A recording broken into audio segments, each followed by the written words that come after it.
අයිබෝන් හැමෝටම අද දවසේ සූම් අධ්‍යාපන සාකච්ඡාව ආරම්භ කරන්න හදන්නේ විශේෂයෙන්ම පරිසර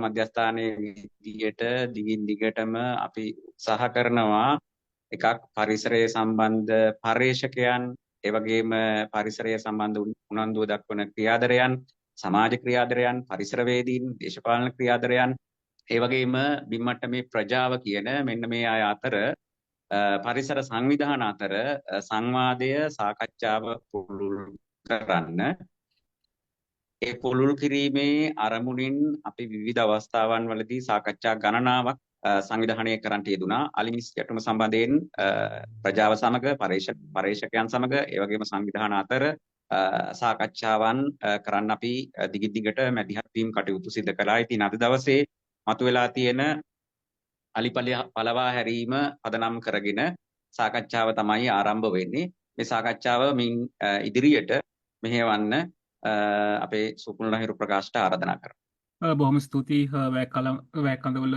රාහුල ස්වාමීන් වහන්ස පරිසර මධ්‍යස්ථානයටත් විශේෂයෙන් ස්තුතිවන්ත වෙනවා. මේ වගේ කාලීන වැඩසටහනක් අද දිනේ සංවිධානය කිරීම සම්බන්ධ මගේ නම සුපුන් ලහිරු ප්‍රකාශ්. අපි අද දවසේ සාකච්ඡා කරන්න බලාපොරොත්තු වෙන්නේ අලි පලවා හැරීම මගින් අලිමිනිස් ගැටුමට විසඳුම් ලබා ගන්න පුළුවන්ද කියන කාරණාව පිළිබඳව මේ වර්තමානයේ මතුවලා තියෙන සාකච්ඡාවත් එක්ක මේක විද්‍යාත්මකව ගවේෂණය කිරීම තමයි අපේ අද දවසේ ආරමුණ. ඒ සඳහා අපිට අද සම්පත්දායකින් දෙපළක් සම්බන්ධ වෙනවා. විශේෂයෙන්ම ආචාර්ය පෘථ්විරාජ් ප්‍රනාන්දු මහත්මයා අපිත් එක්ක සම්බන්ධ වෙලා ඉන්නවා. එතුමා 2004 වර්ෂයේ ඉඳලා සංරක්ෂණ පර්යේෂණ ආයතනයේ සභාපතිවරයා හැටියට කටයුතු කරමින් ලංකාවේ සහ ආසියාවේ අලියතුන් සම්බන්ධ පර්යේෂණ ගණනාවක නියැලී සිටින අයෙක්. ඒ වගේම 2000 වසරේ සිට එතුමා ලෝක සංරක්ෂණ සංගමේ ආසියානු අලියතුන් පිළිබඳ විද්වත් කමිටුවේ සමාජිකයෙකු හැටියටත් කටයුතු කරනවා. දෙස් විදෙස් පර්යේෂණ අත්දැකීම් රැසක් සහිත සම්පත්දායකයෙක් අපිට අද මේ සම්බන්ධයෙන් සාකච්ඡා කරන්න අපිත් එක්ක එකතු වෙලා ඉන්නවා. ඒක ඇත්තටම අපිට විශාල ශක්තියක් මං හිතන්නේ. එතුමා 1998 වර්ෂයේදී තමයි ජීව විද්‍යාව පිළිබඳව ආචාර්ය උපාධිය ලබා ගන්නේ ඇමරිකා එක්සත් ජනපදයේ ඔරිගන් සරසවියෙන්. එහිදීත් එතුමාගේ නිබන්ධනය වෙන්නේ ආසියානු අලියතුන්ගේ ජාන විද්‍යාව, පරිසර විද්‍යාව සහ සංරක්ෂණය කියන කාරණා. ඊට පස්සේ මෑත කාලීනව එතුමාගේ ජාතික මට්ටමේ අලියතුන් සංරක්ෂණය සහ මිනිස් ගැටුම කළමනාකරණය සම්බන්ධ කාරණාවේදී අපිට එතුමාගේ දායකත්වය ලැබෙනවා. 2020 අවුරුද්දේදී ශ්‍රී ලංකාවේ අලිමිනිස් ගැටුම අවම කිරීම සඳහා වන ජාතික ක්‍රියාකාරී සැලැස්ම සකස් කිරීම සඳහා පත් කරන ලද ජනාධිපති කමිටුවේ සභාපතිවරයා ලෙස එතුමා කටයුතු කරා. ඒ වගේම 2022 නොවැම්බර් මාසයේදී එම ජාතික ක්‍රියාකාරී සැලැස්ම ක්‍රියාවට නැංවීමට පහසුකම් සැලසීම සහ අධීක්ෂණය සඳහා පත් කරන ලද ජනාධිපති කමිටුවේ එතුමා කටයුතු කරා. ඉතින් එදා මෙදා තුර ලංකාවේ අලිමිනිස් ගැටුම සහ අලියතුන් සංරක්ෂණය සම්බන්ධ විශාල දැනුම් සම්භාරයක් සහිත ආචාර්ය පෘථ්විරාජ් ප්‍රනාන්දු මහත්මයා අපි මේ වැඩසටහනට ඉතාම ආදරයෙන් සහ ගෞරවයෙන් පිළිගන්නවා. ඒ වගේම බිම් මට්ටමේ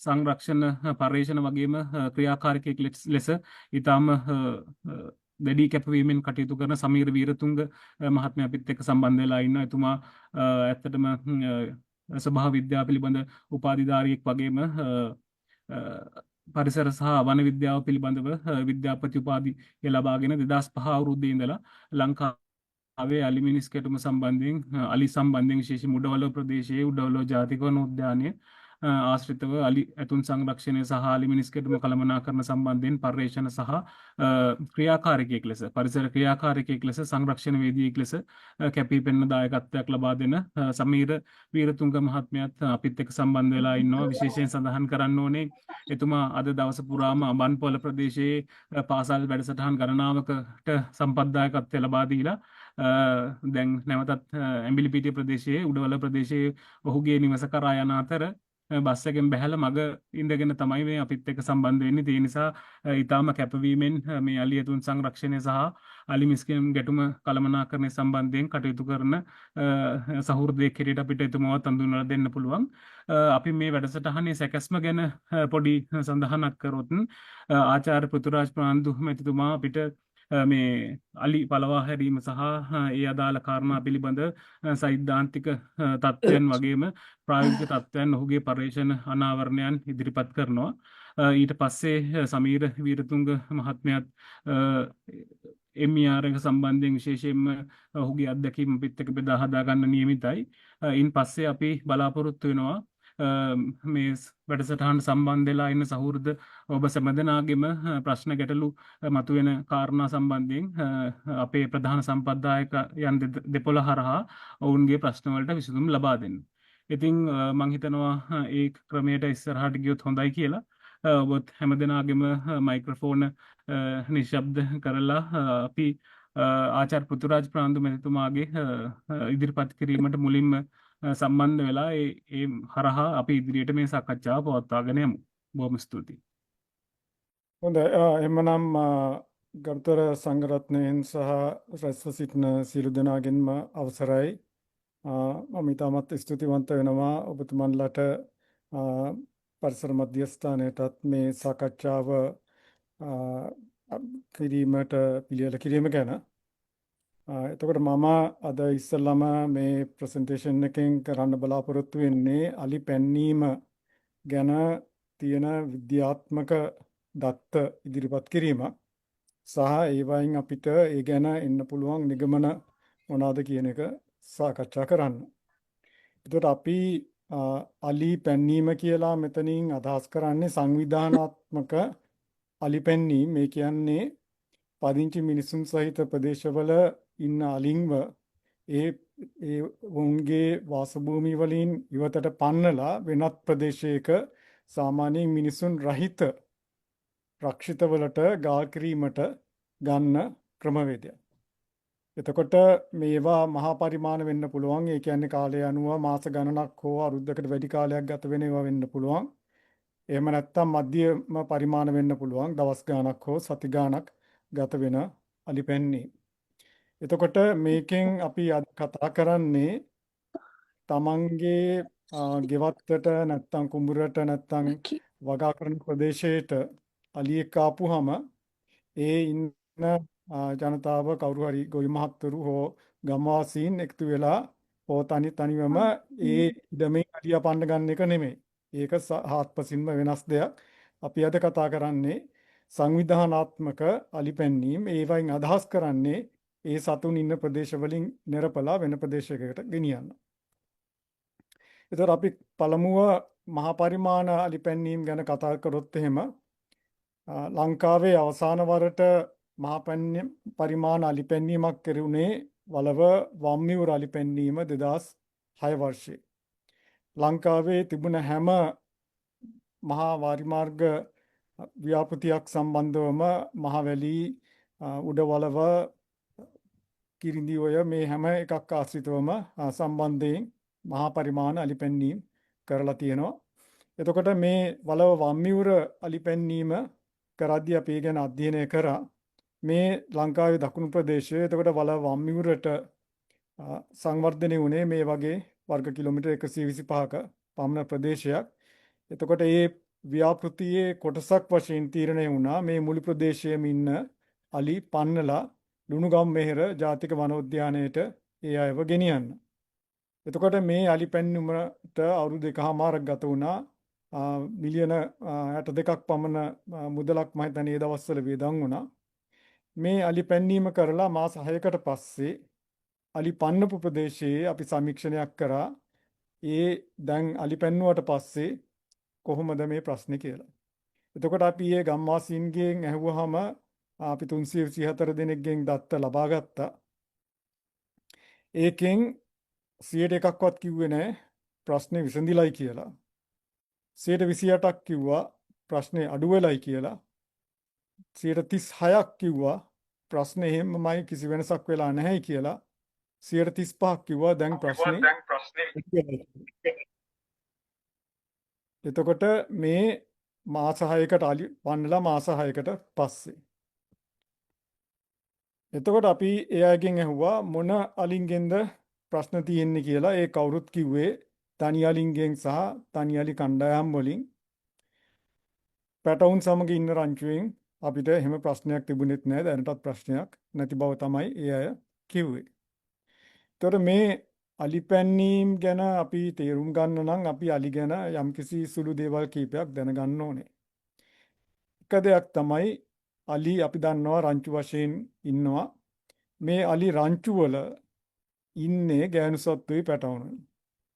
පිරිමි පැටවුන් වයස අවුරුදු 10 15 පමණ වෙද්දී මේ රංචු වලින් කෙමෙන් ඈත් වෙලා වැඩිමහල් සතුන් වශයෙන් හුදකලා ජීවිතයක් ගත කරන්නේ අපි තනි අලි කියලා සඳහන් කරන්නේ මේ වැඩිමහල් පිරිමි සතුන්ට. එතකොට අලි මිනිස් ගැටුමට වැඩිපුරම දායක වන්නේ මේ තනි අලින්ගෙන් කොටසක්. එතකොට අපි මේ ගම්වාසීන්ගෙන් අහපුවාම අලිපන්නපු ප්‍රදේශයේ ප්‍රශ්න ඇති කරන මේ වගේ තනි අලි පැන්නීමෙන් ඉවත් වුණාද කියලා එයාලා හිතනවාද කියලා ඒ කවුරුත් කිව්වේ ඉවත් උනේ නැහැයි කියලා. ඊට පස්සේ මේ මධ්‍ය පරිමාණ අලි පැන්නීමක් වයඹ කලාපයේ කරපු 2000 වයඹ කලාපයේ අවුරුදු පතා දශක ගණනාවක් තිස්සේ අලි පැන්නීම් කෙරෙලා තිබුණා. මේ වෙද්දි 2012 කරපු අලි පැන්නීමකට පස්සේ අපි සමීක්ෂණයක් කරා ගල්ගමුව හැටුවැව ප්‍රදේශයේ සමීක්ෂණය කරේ 2013 වර්ෂයේ දත්ත සටහන් 235ක් ලබාගෙන ඒකෙන් බටහිර දිසාවට තබ්බවටත් නැගෙනහිර දිසාවට කහල්ල පල්ල කැලේටත් අලි පැන්නීමකට පස්සේ මේ සමීක්ෂණය කරේ. එතකොට අපි මෙහි ගල්ගමුව හැටුවැව ප්‍රදේශයේ ආපුවාම අලි පැන්නීමට ඉස්සරලා කොච්චර ප්‍රශ්නයක් තිබුණද කියලා අලින්ගෙන් 71ක් කිව්වා එයාලට බරපතල ප්‍රශ්නයක් තිබුණයි කියලා. 27ක් කිව්වා තරමක ප්‍රශ්නයක් තිබුණයි කියලා. 2යි කිව්වේ එයාලට තිබුණේ සුළු ප්‍රශ්නයක් කියලා. කවුරුත් කිව්වේ නැහැ කිසිම ප්‍රශ්නයක් නැහැ කියලා. ඊට පස්සේ අලි පැන්නීමෙන් Tamanට තිබුණ ප්‍රශ්නේ මොකද්ද උන වෙනස කියලා අහපුවාම එක්කෙනෙක්වත් කිව්වේ නැහැ ප්‍රශ්නේ විසඳිලයි කියලා. 14ක් කිව්වා ප්‍රශ්නේ අඩු වෙලයි කියලා. 68ක් කිව්වා ප්‍රශ්නේ වෙනසක් නැහැ කියලා. 18ක් කිව්වා ප්‍රශ්නේ වැඩි වෙලයි කියලා. එතකොට අලි පැන්නීම සාර්ථකද කියලා අහපුවාම 2ක් කිව්වා සාර්ථකයි කියලා. 98ක් කිව්වේ අසාර්ථකයි කියලා. ඊට පස්සේ වසර ගණනාවක් තිස්සේ කෙමෙන් අලි පැන්නීම් අඩු වෙලා 2023-24 වෙද්දී සෑහෙන මට්ටමකට අඩු වෙලා තිබුණා. නමුත් රජයේ වෙනස් වීමත් සමග 2024 වර්ෂයේ අග භාගයේ නැවතත් අලි පැන්නීම ප්‍රධාන ක්‍රියාමාර්ගයක් බවට පත් වුණා. එතකොට 2024 දෙසැම්බර් මාසයේ දෙවනි අලි පැන්නීම කෙරුණා. පළවෙනි අලි පැන්නීම කෙරුණේ කැකිරාවේ ඊට කලින්. 2024 දෙසැම්බර් මාසයේ අනුරාධපුර ඒ කියන්නේ අවට මහවිලච්චිය, ඔයාමඩුව, ශ්‍රාවස්තිපුර, නොච්චියගම, තලාව වැනි ප්‍රදේශවලින් ඉන්න අලි ඔක්කොම විල්පත්තුවට පන්නන්න තීරණය වුණා. එතකොට මේ අලි පැන්නීම කෙරෙන අවස්ථාවේ අපි ඒ අලින්ට කොලර්සුත් දැම්මා. ඒක අපි පස්සේ කතා කරමු.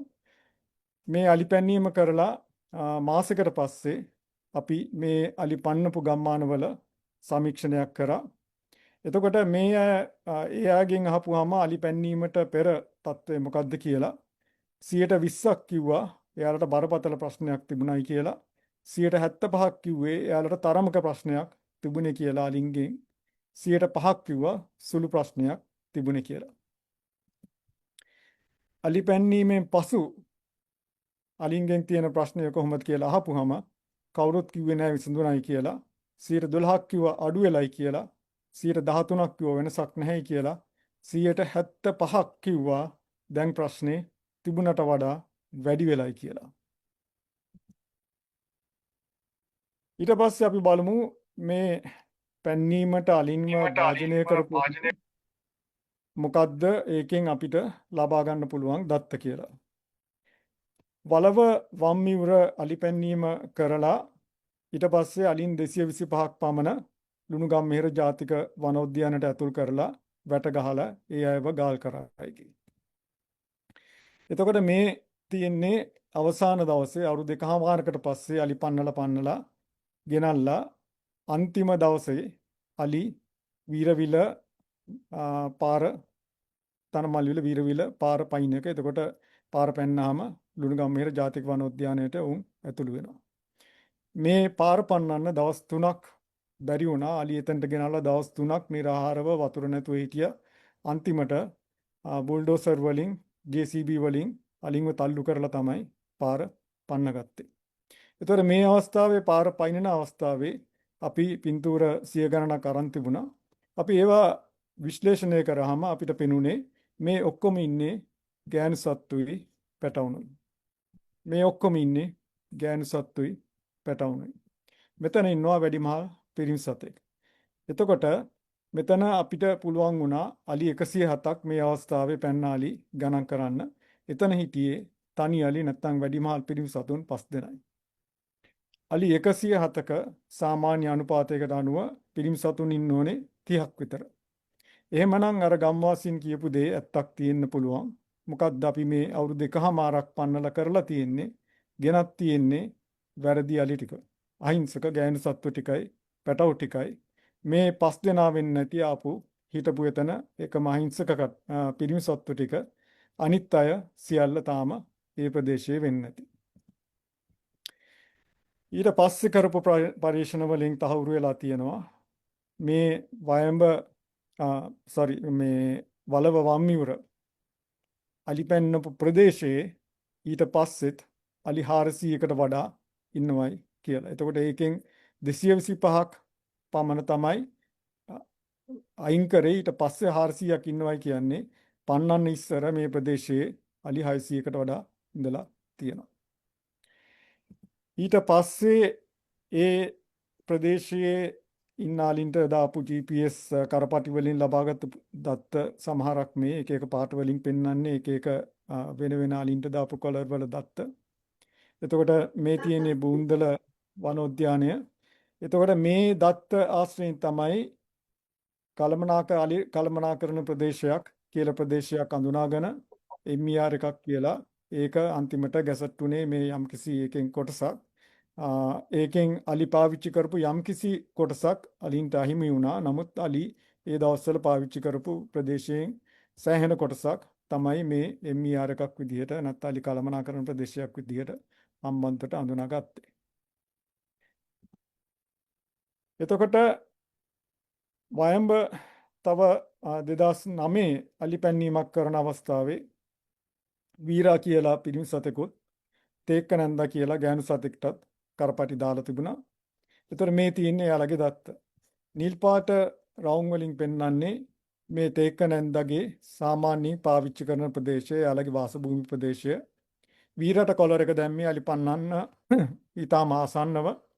ඊට පස්සේ මේ කොළ පාට රවුම් වලින් පෙන්වන්නේ ඒ මාසයේ තේක්ක නැන්දාගේ දත්ත. තැඹිලි පාට රවුම් වලින් පෙන්වන්නේ වීරා පිරිමි සතාගේ දත්ත. ඒතර අලි පන්නනවත් එක්ක මොකද වුනේ? වීරා මේ ප්‍රදේශය අතහැරලා තවත් ජනාකීර්ණ ප්‍රදේශයකට ගියා. අමම්පොළ ප්‍රදේශයට ගියා. ඊට පස්සේ තමන්ගේ අර වාසභූමි ප්‍රදේශය දිගේ උඩහට අලි පැන්වීමෙන් තේක්ක නැන්දාගේ රංචුව අලි 50ක් විතර හිටියා. ඒ කට්ටිය පන්නගෙන උඩහට ගියා. එහෙම උඩහට යද්දී ඊළඟ මාසෙ වෙද්දී ආයමත් වීරා තමන් හිටපු පන්නලා ඉවරුණ ප්‍රදේශයට නැවත පැමිණියා. ඒතර අපිට මේකෙනුත් පේනවා මේ විශේෂයෙන්ම මේ පිරිමි අලි ප්‍රශ්න කරන අලි පන්නලා අයින් කරන්න බෑ. ගෑනු සත්තු තමයි පැන්නුවොත් පන්නන්න පුළුවන් කියලා. එතකොට අනුරාධපුර ගිය අවුරුද්දේ අලි පැන්වීම කරන අවස්ථාවේ ඒ දවස්වල අලින්ට කරපටි දාන ප්‍රොජෙක්ට් එකක් දියත් කරලා තිබුණේ. ඒ අනුව ඒකේ උපයෝගී කරගෙන පරිසර ඇමතිතුමාගේ අනුමැතිය ඇතුව ඩ්‍රයිව් එක කරන වෙලේ අලි 6 දෙනෙක්ට තව කරපටි දැම්මා. ඊට පෙර එක රංචුවකට කරපටි දාලා තිබුණා ඩ්‍රයිව් එක කරන ප්‍රදේශයේ. ඊට අමතරව ගෑනු සතු 3 දෙනෙක්ටයි රංචු 3ක සහ පිරිමි සතුන් 3 දෙනෙක්ටයි කරපටි දැම්මා. මේ අලි පැන්වීම් වලින් වෙන්නේ මොකක්ද කියලා තව දුරටත් අධ්‍යයනය කරන්න. එතකොට අලි පැන්වීම කෙරුණා. මේ තියෙන්නේ ඒ අයගේ අද දත්ත. එතකොට මේ වෙද්දි ඒ එක අලියෙක්වත් ගෑනු සත්තු හෝ පිරිමි සත්තු රංචු එකෙක්වත් අර විල්පත්තු ජාතික උද්‍යානයේ නැහැ. ඒ අය තාමත් ඉන්නේ Taman හිටපු ප්‍රදේශවලම. එතකොට මේ අලි පැන්වීමෙන් ඒ රංචුවත් පිරිමි සත්තුවත් ඒ විල්පත්තු ජාතික උද්‍යානයට ඇතුල් කරන්නවත් බැරි වුණා. ඊට පස්සේ පුත්තල මේ අලි පැන්වීමක් කෙරුණා මාර්තු මාසයේ ඉඳලා අප්‍රේල් මාසය වෙනකම්. ඒ අවස්ථාවේ එහෙ දාපු කරපටි දාපු රංචු දෙකක් හිටිය. මේ ඒ රංචු දෙකේ දත්ත. එතකොට මේ අලි පැන්වීම කෙරුණේ කල්ලඩිය මහ කුඹුකඩවල ආරච්චි කට්ටුව කොට්ටුකච්චිය ඒ වගේ ප්‍රදේශවලින්. නමුත් මේ රංචු දෙකෙන් අපිට පේනවා ඒ රංචු අදත් ඉන්නේ අර ඒ අය කවදත් හිටපු ප්‍රදේශවලමයි. එතකොට මේ දත්තවලින් අපිට පැහැදිලි වෙනවා විශේෂයෙන්ම අලි පැන්වීමෙන් ගැටුම්කාරී තනි අලි ඉවත් කරන්න බැහැ කියලා. සමහර අවස්ථාවල විශාල ප්‍රයත්නයක් ගත්තොත් ගැහැණු සතුන් සහ පැටවුන්ගේ සමන්විත රංචු සමහරක් අපිට ඉවත් කරන්න පුළුවන්. ඉතින් එහෙමනම් අලි පැන්වීමකින් ප්‍රශ්න කරන පිරිමි සතුන් තනි අලින් ඉවත් කරන්න බැරි නම් ඒ සතුන්ගෙන් නම් අලි මිනිස් ගැටුමේ වැඩිපුරම වෙන්නේ. එහෙමනම් අලි පැන්වීම මගින් අලි මිනිස් ගැටුම මැඩ පැවැත්විය නොහැක කියන නිගමනයට අපිට අනිවාර්යයෙන්ම එන්න වෙනවා. ඒක ඒ විතරක් නෙමෙයි අපි බැලුවොත් අවුරුදු 65ක ඉතිහාසයක් තියෙනවා මේ අලි පැන්වීම වලට. එතකොට අපි අවුරුදු 65ක් ලංකාවේ මේ අලි සහ මිනිස්සු ඉන්න ප්‍රදේශවලින් අලි පන්නලා තියෙනවා. අලි පන්නලා අපි ඒ අය සීමා කරන්න, ඒ සතුන් සීමා කරන්න හදලා තියෙන්නේ මිනිසුන් නැති රක්ෂිත වලට ගාල් කරලා. එතකොට මේ තියෙන්නේ ලංකාවේ මිනිසුන් ව්‍යාප්ත ප්‍රදේශය. ඒ කියන්නේ ලංකාවෙන් 82%ක පදිංචි මිනිස්සු ඉන්නවා. මේ කොළ පාටින් රතු පාටින් පෙන්නලා තියෙන්නේ මේ මිනිස්සු ඉන්න ප්‍රදේශය. කොළ පාටින් පෙන්නලා තියෙන්නේ මිනිස්සු නැති ප්‍රදේශය ලංකාවෙන් 18%ක්. ඒ ප්‍රදේශ තමයි වනජීවි සහ වන සංරක්ෂණ රක්ෂිත. එතකොට අපි මුළු රක්ෂිත ප්‍රමාණය ගත්තොත් ඊට වඩා යම් කිසි ප්‍රමාණයක් වැඩි.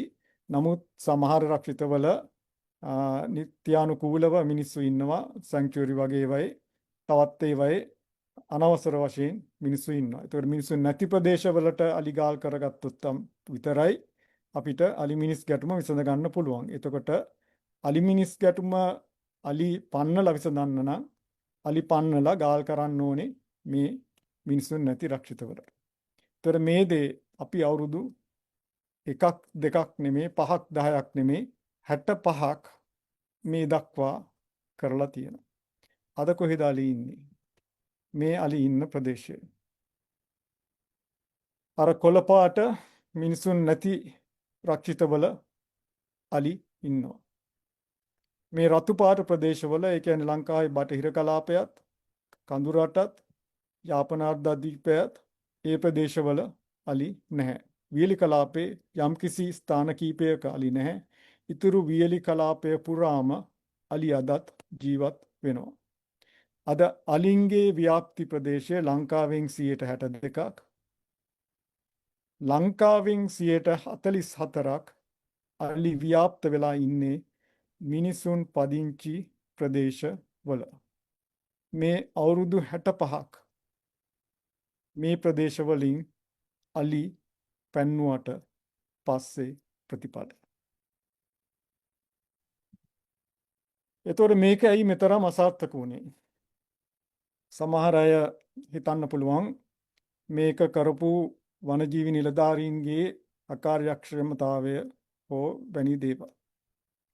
ඒ නිසා අපි ත්‍රිවිධ හමුදාව හරි කව හරි යොදලා මේක ඊට වඩා සාර්ථකව කරන්න පුළුවන් කියලා. එහෙම දෙයක් නෙමෙයි. මේකට ජීව විද්‍යාත්මක හේතුවක් තියෙනවා. එයි මේක අසාර්ථක කියලා. අපි සරල වශයෙන් කියනවා නම් වතුර වීදුරුවකට දාන්න පුළුවන් වතුර වීදුරුවයි.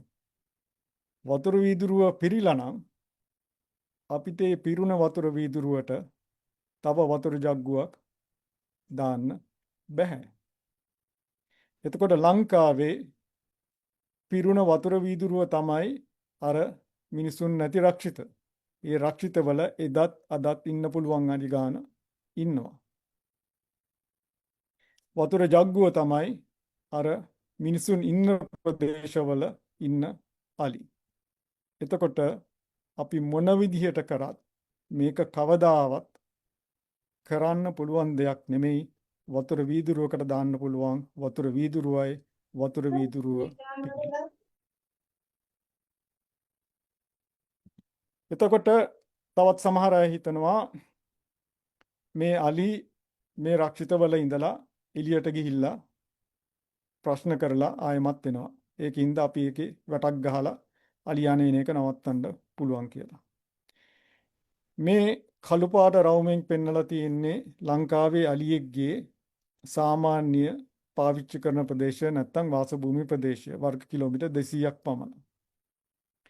එතකොට මේ කහපාට ප්‍රදේශයේ මුළු එකේම අලි ජීවත් වෙනවා වාසය කරනවා.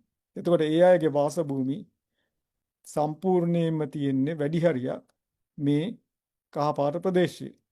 ඒ වගේම සමහර අලින්ගේ වාසභූමි සම්පූර්ණයෙන්ම මේ රක්ෂිත ප්‍රදේශවල. යම් කිසි ප්‍රමාණයක් කීප දෙනෙක් ඉන්නවා ඒ ප්‍රදේශ දෙකේම තියෙන වාසභූමි ප්‍රදේශ. ඒතකොට ඒ අය යනවා එළියට යනවා එළියට එනවා. අතුරට යනවා. නමුත් වැඩි හරියක් මේ පිට ඉන්න අලි ඔවුන් ඉපදෙන්නෙත් මේ ප්‍රදේශයේ ජීවත් වෙන්නෙත් මේ ප්‍රදේශයේ මරණයටපත් වෙන්නෙත් මේ ප්‍රදේශයේ. එතකොට අලි පැන්නීමක් කියන්නේ අපි අලින්ව ඉමහත් පීඩනයකට හිංසාවකට භීෂණයකට ලක් කිරීම. එතකොට මේ සතුන් ඒකට ප්‍රතික්‍රියා කරනවා. මොකද මේ ජීවත් වෙන සතුන් මේ ගස් හෝ ගල් හෝ නෙමෙයි. අපි ඒ සතුන්ව යම් කිසි ක්‍රියාවකට භාජනය කෙරුවාම ඒ සතුන් ඒකට ප්‍රතික්‍රියා කරනවා. ළඟදී මම දැක්කා පත්තරේ කියලා තිබුණා අපේ නාමා කරුණාරත්න මැතිතුමා වල්වලි පළවා හරින මෙහෙයුම් වල ඇතැම් වනජීවි නිලධාරීන්ට අලින්ට වෙඩි තියනවා. ඒ නිසා අලින්ගේ ඇඟ හැමතැනම මූණිස්සම් තියනවා කියලා ඇත්ත. අලින්ට වෙඩි තියන්න නැතුව අලි පන්නන්න බෑ. අලින්ට යන්න කිව්වහම යනවනම් එහෙමනම් අලි මිනිස් ගැටුමක් නැහැනේ. ප්‍රශ්නේ තියෙන්නේ අපි පන්නන්න හදද්දිත් බලෙන් ඇවිල්ලා අලියා කනවනම්. ඉතින් ඒ වගේ අලි කොහොමදවත් කවදාවත් පන්නන්න බෑ. පන්නන්න අඩු ගානේ try කරන්න පුළුවන් එකම විදිහේ සතුන්ට වෙඩි තියවීම. නමුත් ප්‍රශ්නේ තියෙන්නේ මේ විදිහට අලින්ට අපි හිංසා කරද්දී ඉමහත් පීඩනයකට ලක් කරද්දී ඒ සතුන් බිහිතියටපත් වෙනවා. ඒ සතුන් කුපිත වෙනවා. ඒ සතුන්ගේ ප්‍රචණ්ඩත්වය වැඩි වෙනවා. ඉතින් ඒ හින්දා මේ අලි පැන්නීමෙන් අලි පන්නන ප්‍රදේශවල අලි මිනිස් ගැටුම තවත් උග්‍ර වෙනවා. අලි පන්නන කට්ටිය අලි සතියක් පන්නලා හෝ මාසයක් පන්නලා හෝ අවුරුද්දක් හරි පන්නලා ඒ අය තමන්ගේ ගෙවල් වලට යනවා. නමුත් මේකෙන් ඊට පස්සේ තවත් ප්‍රචණ්ඩ වුණ, කුපිත වුණ, බීතියටපත් වුණ අලින්ට එක ජීවත් වෙන්න වෙන්නේ ඒ අලි පන්නපු ප්‍රදේශයේ මිනිස්සුන්ට ඊට පස්සේ. ඊළඟට අපි බලමු තම වාසභූමි වලින් නිරපලා රක්ෂිත වලට ගාල් කරපු අලින්ගට මොකද වෙන්නේ කියලා. මං කිව්වා කලින් අර පිරිමි සතුන් තනි අලි පන්නලා සාමාන්‍යයෙන් ගෙනියන්න බැහැ කියලා. අපි පරිස්ථාන කරන අලිය කියන්නේ මේ පිරිමි අලින්ව අල්ලලා ගිහිල්ලා ට්‍රක් එකක දාලා ගෙනියලා දුරස්ත රක්ෂිතයක මුදාහැර. එහෙම කරලවත් මේ අලින්ව ඒ රක්ෂිතවල තියාගන්න බෑ. මේ වගේ පිරිමි සත්තු අද විශාල සංඛ්‍යාවක් ඉන්නවා. හැමදාම රැට මේ රක්ෂිත මායිම් වල තියෙන වටවල් කඩාගෙන එළියට යනවා. උදේ පාන්දර ආයෙමත් වැට කඩාගෙන ආයෙ ඇතුළට එනවා. ඊට පස්සේ අපි ගිහිල්ලා වැට හදනවා. මේ තියෙන්නේ ලුණුගම්මිහිර ජාතික වනෝද්‍යානයේ උඩහා කුඩාඔය ප්‍රදේශයේ කරපටි දාපු රංචු දෙකක දත්තත් මේ රතු පාටින් තියෙන්නේ කතරගම සෙල්ල කතරගම ප්‍රදේශයේ රංචුවක දත්තත් මේ කහ පාටින් තියෙන්නේ පිරිමි සතෙක්ගේ දත්තත්. ඒතර මේ රංචු දෙකවත් මේ රංචුවවත් මේ තියෙන විදුලි වැට හින්දා මේ පාක් එක අස්සටවත් යන්නේ නැහැ. ඒතකොට මේ ප්‍රදේශවල අලි නැතුව නෙමෙයි මේ ඔක්කොන්ගේ මලි ඉන්නවා. මේ අපි කරපටි දාපු දත්ත. මේ පිරිමි සතා දිනපතා එහාට මෙහාට යනවා. ඒ සතාට මේ වැට තියෙනවා නැහැයි කියලා වෙනසක් නැහැ. එතකොට මේකෙන් අපිට පැහැදිලි වෙනවා අල්ලගෙන ගෙනහිල්ලා දැම්මත් අලි පළවලා ගෙනිච්චත් එහෙම තමන්ගේ වාසභූමියෙන් ඉවත් කරලා රක්ෂිතවලට කොහොම හරි කරලා ගාල් කරත් මේ තනි අලි නම් ඒ රක්ෂිතවල රැඳී සිටින් නැති බව. අලි රංචු වලට මොකද වෙන්නේ මේ විදිහට පන්නලා ගාල් කරාම? අලි රංචු අලි මිනිස් ගැටුමට දායක වෙනවා ඊටාම අඩුයි. නමුත් මේ රංචු මේ විදිහට පන්නලා ගාල් කරාම ඊට පස්සේ මේ වලව වම්මිවුර පැන්නීමෙන් ගාල් කර බලි රංචුවකට දාපු කරපටිය අවුරුදු 3කට පස්සේ ඒ අයගේ වාසභූමි ප්‍රදේශය වුණේ වර්ග කිලෝමීටර් 20ක් පමණ. මේ වගේ රංචුවකගේ මේ රංචුවේ වාසභූමි ප්‍රදේශය කලින් තියෙන්නේ නැත්තේ මත්තල ප්‍රදේශයේ වර්ග කිලෝමීටර් 250ක් විතර වෙන්නේ නැති අලි 12ක රංචුවක් හිටියේ අපි කරපටිය දාද්දි. එතකොට ඒ අයව පන්නලා ගාල් කරේ ලුණුගම්මිහිර ජාතික වනෝද්‍යානයේ. ඒක සම්බන්ධයි යාල සංකීර්ණයට වර්ග කිලෝමීටර් 1000කට වැඩි ප්‍රදේශයක්. එතකොට ඒ අයට අපි හිතුවේ මේ ඕන තැනක යන්න පුළුවන්. ගිහිල්ලා අලුත් වාසභූමියක් හදාගන්න පුළුවන්. නමුත් ඒක උනේ නැහැ.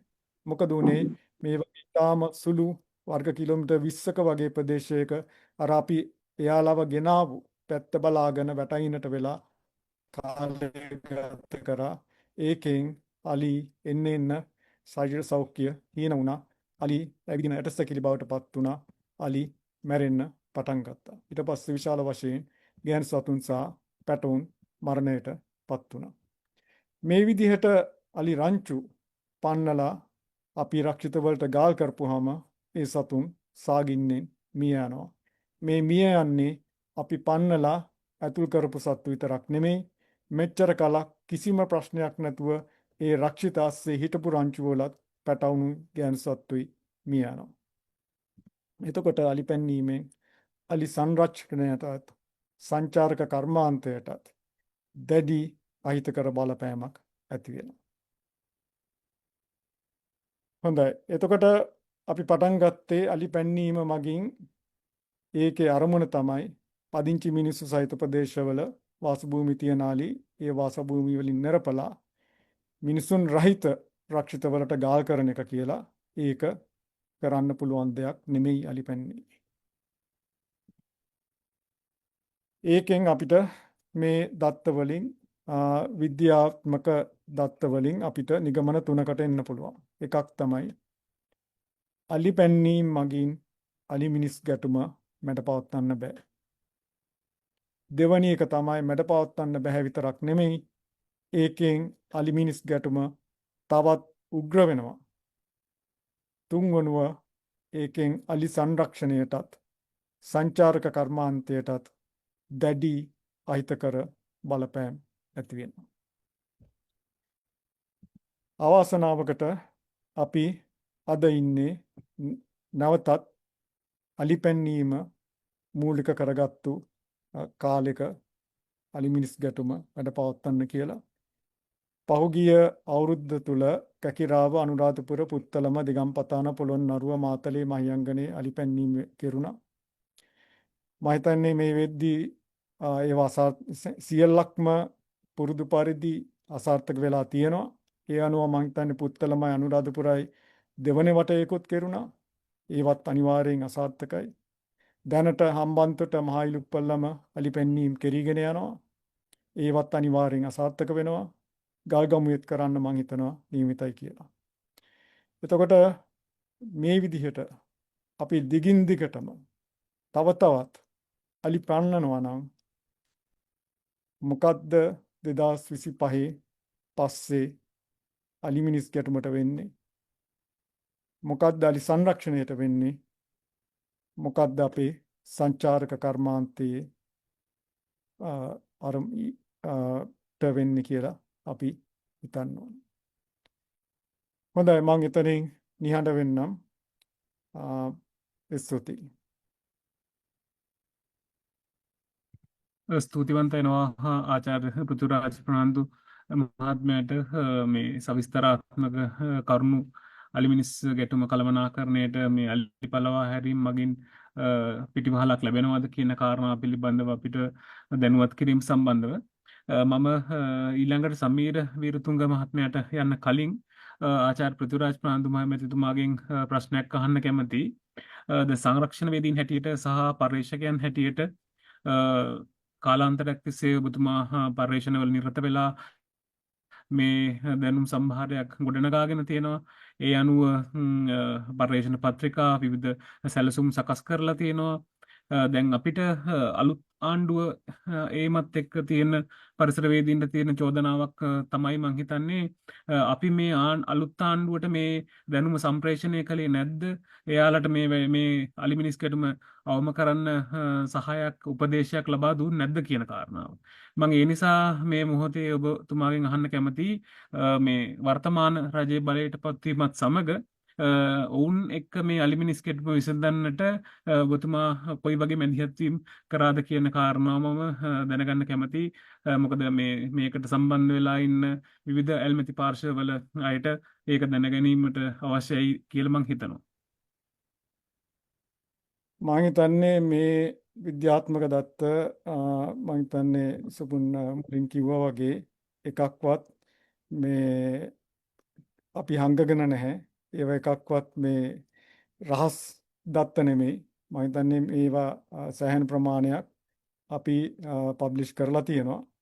ඊට අමතරව මට පුළුවන් හැම අවස්ථාවකම අපි ගිහිල්ලා මේ දත්ත ගැන අදහස් මේ දත්ත විස්තර කරලා ඒ අදාළ බලධාරීන් එක්ක කතා කරලා මේ දත්ත උන්ට ඉදිරිපත් කරලා තියෙනවා. නමුත් අවාසනාවකට මට හිතන්න අමාරුයි ඇයි කියලා. මොකද මං හිතන්නේ කාගෙත් අදහසක් තියෙනවා මේ අලිමිනිස් ගැටුම විද්‍යාත්මක දත්ත මත විද්‍යාත්මක ක්‍රමවේදයකින් තමයි අපිට පාලනය කරගන්න විසඳගන්න පුළුවන් කියලා. නමුත් ඒවා ඔක්කොම පැත්තක දාලා තමයි අද මේ අලිමිනිස් ගැටුමට අපි ආයි බැහැලා තියෙන්නේ. ඒ වගේම මම දැනගන්න කැමති 2020 වර්ෂයේදී ශ්‍රී ලංකාවේ අලිමිනිස් ගැටුම අවම කිරීම සඳහා ජාතික ක්‍රියාකාරී සැලැස්ම සකස් කරන්නත් ඔබතුමා දායක වුණා. ඒ 2020 වර්ෂයේ ඉඳලා මේ වෙනකොට ඒ ජාතික ක්‍රියාකාරී සැලැස්මේ මොනවද අත්කරගෙන තියෙන ප්‍රගතියක් තියෙනවද කියන කාරණාව පිළිබඳවත් මම හිතන්නේ මේ සාකච්ඡාව ඉදිරියට ගෙන යනකොට මේකට සම්බන්ධ වෙලා ඉන්න අය දැනගන්න කැමතියි ඇති කියලා මම විශ්වාස කරනවා. ඒ අතරේ මම කියන්න කැමති මේ අපේ මැසේජ් සෙක්ෂන් එකේ ශ්‍රී ලංකාවේ අලිමිනිස් ගැටුම අවම කිරීමේ ජාතික ක්‍රියාකාරී සැලැස්ම සිංහල සහ ඉංග්‍රීසි කියන භාෂා දිත්තයෙන්ම PDF ගොනු හැටියට භාගත කර ගැනීමේ හැකියාව තියෙනවා. ඒකට දාලා ලින්ක් එක දාලා තියෙනවා. ඔයාලට ඒක බලන්නත් පුළුවන්. ඒක මම ඔබතුමාගෙන් අහන්න කැමතියි 2020 වර්ෂයේ ඉඳලා මේ දක්වා මේ ජාතික ක්‍රියාකාරී සැලැස්ම අපි විශ්වාස කරනවා දැන් අලිමිනිස් ගැටුමට මේ වගේ පැලස්තර විසඳුම් වෙනුවට අර ඔබතුමා කිව්වා වගේ ජාතික මට්ටමේ පුළුල් විද්‍යාත්මක සැලැස්මක් අවශ්‍ය වෙනවා. මේ සංකීර්ණ මම හිතන්නේ ලංකාවේ තියෙන වඩාත්ම සංකීර්ණ සමාජ ආර්ථික පාරිසරික හා දේශපාලන ගැටලුවක් බවට මේ වෙනකොට අලිමිනිස් ගැටුම් පත් වෙලා තියෙන නිසා ඒකට ජාතික වැඩපිළිවෙලක් අවශ්‍යයි කියන විශ්වාසය මම හිතන්නේ හැම කෙනෙක්ගේම තියෙනවා. ඉතින් ඒකට සකස් කරපු මේ විද්‍යාත්මක සැලැස්මට මේ වෙනකොට මොකද වෙලා තියෙන්නේ කියන කාරණාව මම දැනගන්න කැමතියි. ඔව් 2020 ජාතික සැලැස්මක් පිළියෙල වුණා. නමුත් ඒ කාලේ ඒක ක්‍රියාත්මක වුණේ නැහැ. ඒක පළමුවන වරට ක්‍රියාත්මක වුණේ 2023 වර්ෂයේ. මේ ජාතික සැලැස්මේ පදනම තමයි මේ විද්‍යාත්මක දත්ත මත පදනම් වූ සැලැස්මක්. එතකොට ඒකේ පළවෙනි දේ තමයි දැනට තියෙන යථාර්ථය පිළිගැනීම. ඒ කියන්නේ අවුරුදු 65ක් අලි පෙන්නුවට පස්සේ අලි ඉන්න ප්‍රදේශයෙන් 70%ක තාම ඉන්නේ මිනිස්සු ඉන්න ප්‍රදේශවල කියන එක. එතකොට එහෙමනම් ඒකෙන් පැහැදිලි වෙනවා මේ අලි පන්නලා මේක විසඳන්න බෑ. ඒ හින්දා එතනින් එහාට ගිය සැලැස්මක් තමයි මේ ජාතික සැලැස්ම උනේ. එතකොට ඒකේ පැහැදිලිව කියලා තියෙනවා මේ අලි පැන්නීම් කරන එක කරන්න එපයි කියලා. විශේෂයෙන්ම මහා පරිමාණ අලි පැන්නීම් සහ යම් කිසි පැන්නීමක් කරනවා නම් ඒක පසුවිපරම් කරලා බලලා තීරණ ගන්න කියලා.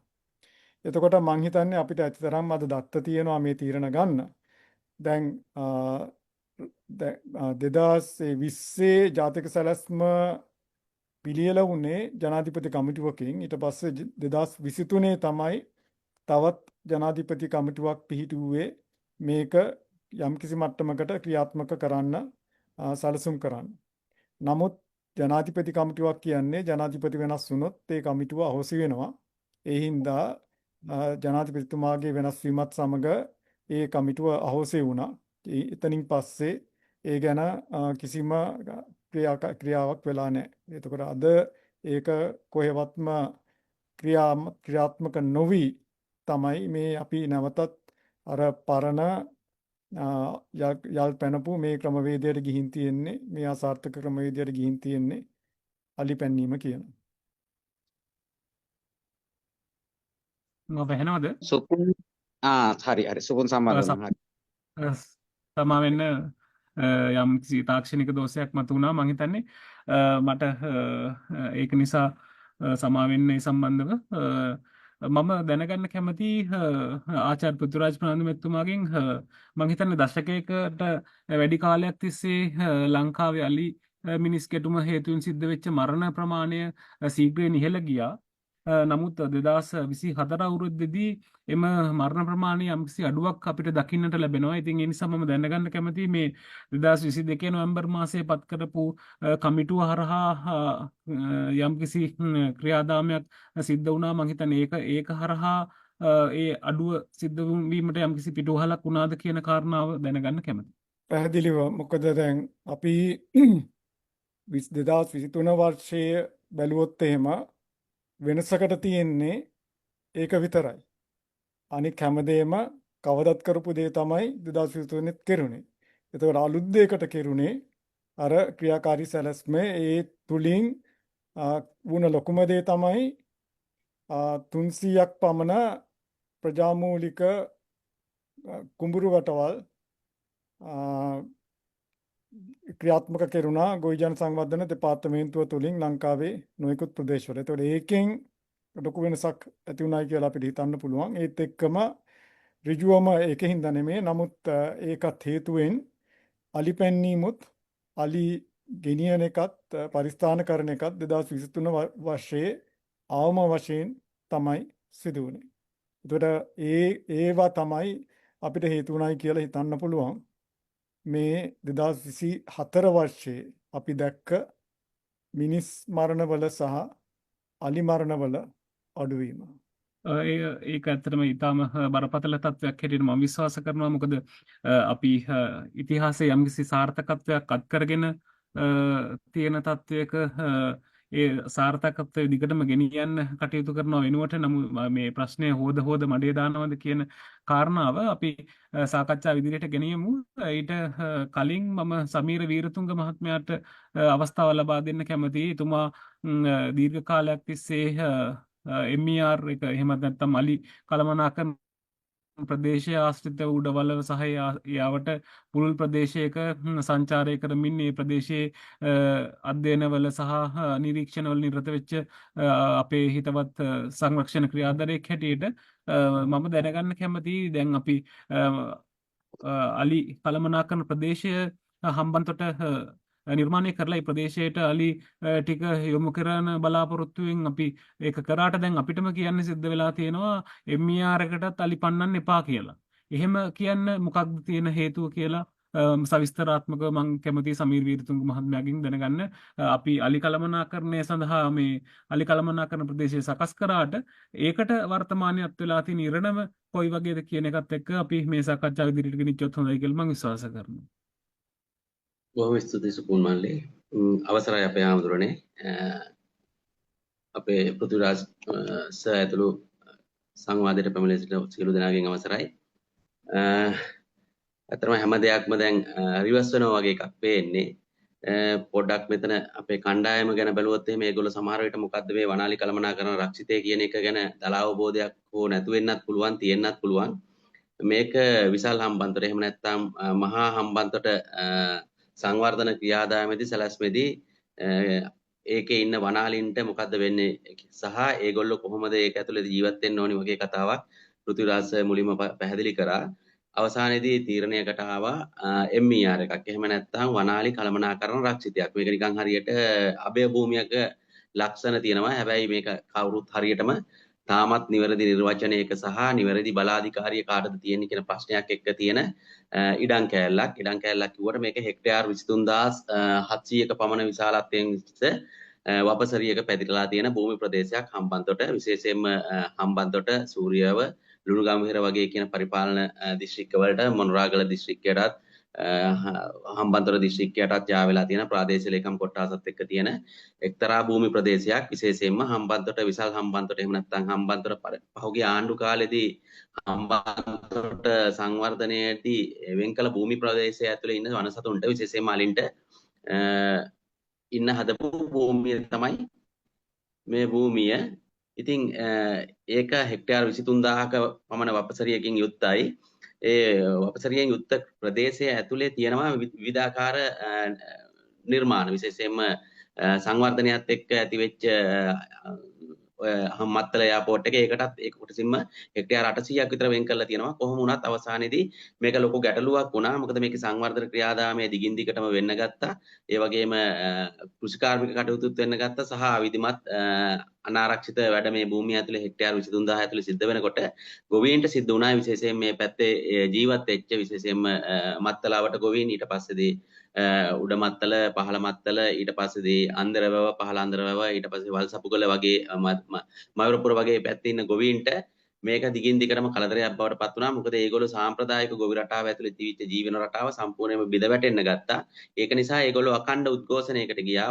මාස ගාණක් දින ගාණක් ගිහිල්ලා අවසානයේ දින 108ක උද්ඝෝෂණයක ප්‍රතිඵලයක් විදියට මේගොල්ලොන්ට මේක නාමිකව ගැසට් වෙච්ච 2021 අප්‍රේල් 9 මට හිතෙන විදිහට 22 ඇලයිරාක් 62 කියන අතිවිශේෂ ගැසට් ප්‍රත්‍යයකින් ඒවකට හිටපු විමල වීර දිසානායක മന്ത്രി ඇමතිතුමාගේ ප්‍රධානත්වයෙන් මේක නාමිකව හෝ ගැසට් කළා මෙන්න මේක වනාලි කළමනාකරන රක්ෂිතය කියලා කොටසක් වෙන් කරලා තියෙනවා. හැබැයි මේ කොටස වෙන් කරාට අදටත් ඒක ඇතුලේ හරිම අගයක් තියෙන කාටද මේ භූමියේ හැබැයි පැවැත්ම තියෙන කාටද හැබැයි අයිතිය තියෙන කාටද කියන එක සම්බන්ධ පැහැදිලි ගැටලුවක් තියෙනවා. විශේෂයෙන්ම හම්බන්තොට ප්‍රාදේශීය ලේකම්ට හම්බන්තොට දිසා ලේකම්ට ඊට පස්සේ සූරිය ප්‍රාදේශීය ලේකම්ට වගේ අයට මේකේ අයිතිය තියෙනවා. මහවැලි භූමියක් මහවැලි රක්ෂිත මේකේ තියෙනවා. එහෙම නැත්නම් මහවැලි සංවර්ධනයට යොදාගත හැකි භූමි තියෙනවා. පුද්ගලික ඉඩම් තියෙනවා සහ අනාරක්ෂිතව වගා මේ අවිධිමත් විදිහට වගා කරන භූමි තියෙනවා. වන සංරක්ෂණ භූමි තියෙනවා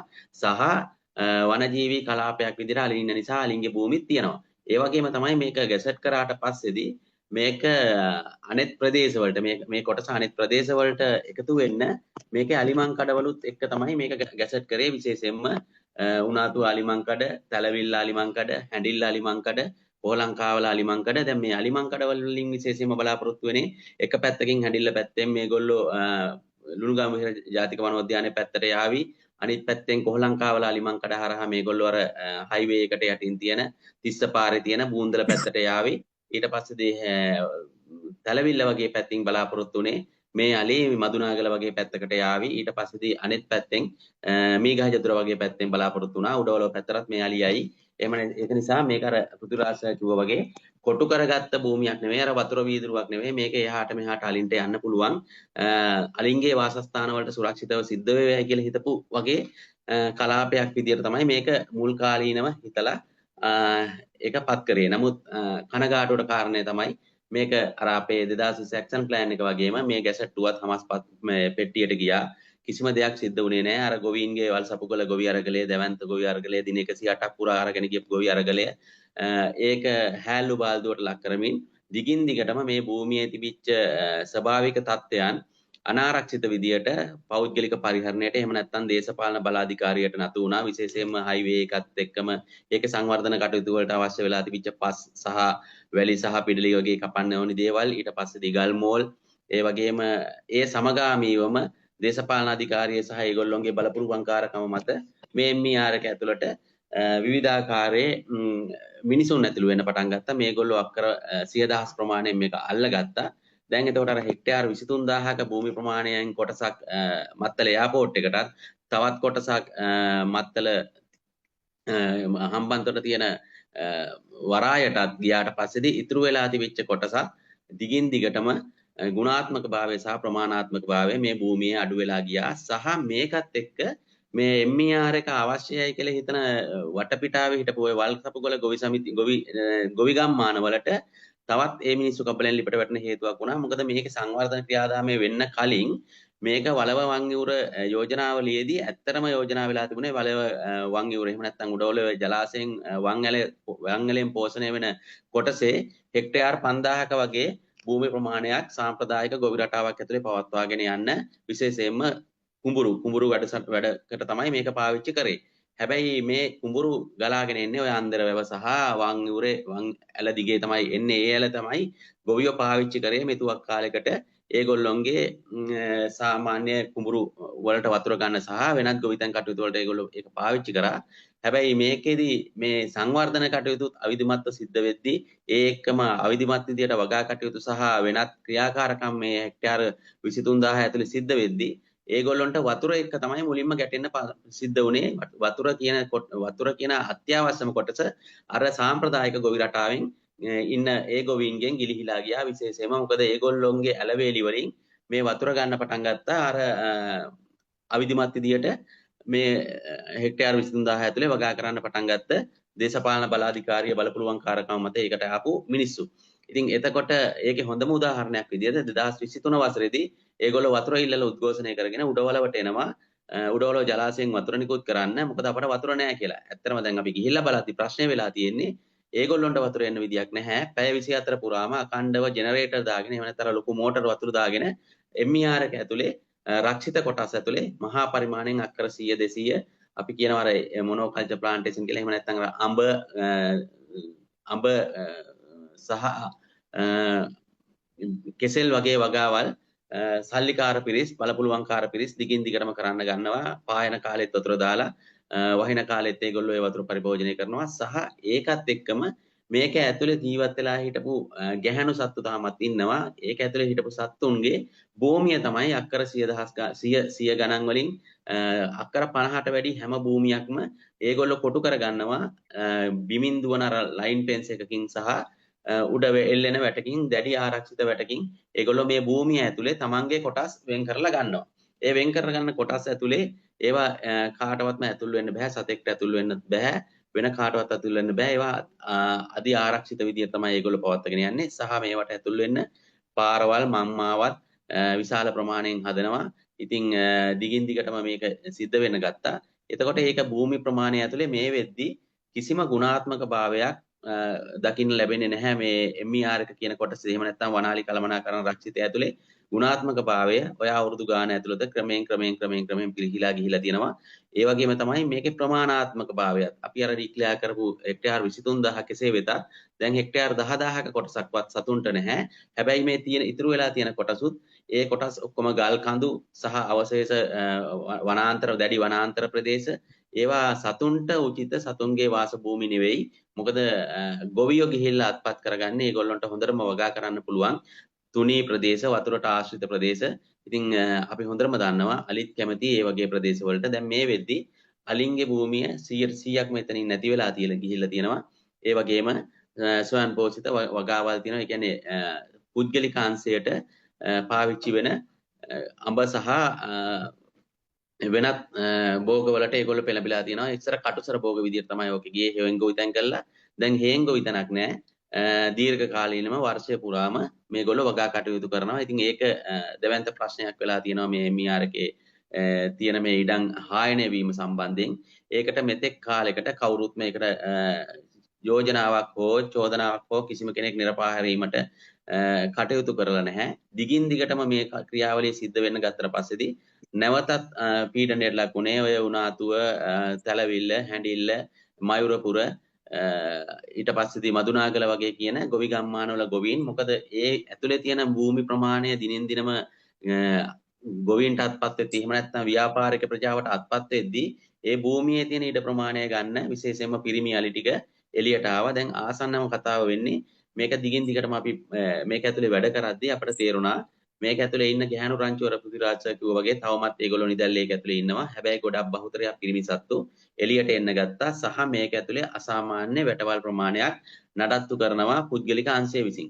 ඒ වගේම විවිධාකාරයේ ඉදිකිරීම් කටයුතු විශේෂයෙන්ම ගල් කඩන දේවල් පස් ගන්න වගේ ජාවාරම් මේක ඇතුලේ ගේනවා. අනිත් එක තමයි හම්බන්තොට සම්බන්තොට සංවර්ධන ක්‍රියාදාමයේදී අවශ්‍ය කරන කුමනාකාරයේ හෝ සංවර්ධනකයට අවශ්‍ය කරන සම්පතක් විශේෂයෙන්ම පස් හරි ගල් හෝ මොනම ආකාරයේ දෙයක් මේගොල්ලෝ ගන්නෙ මේක ඇතුලේ. මොකද මේක මිනිස් ක්‍රියාකාරකම් යම් තාක් දුරකට කරන්න පුළුවන්.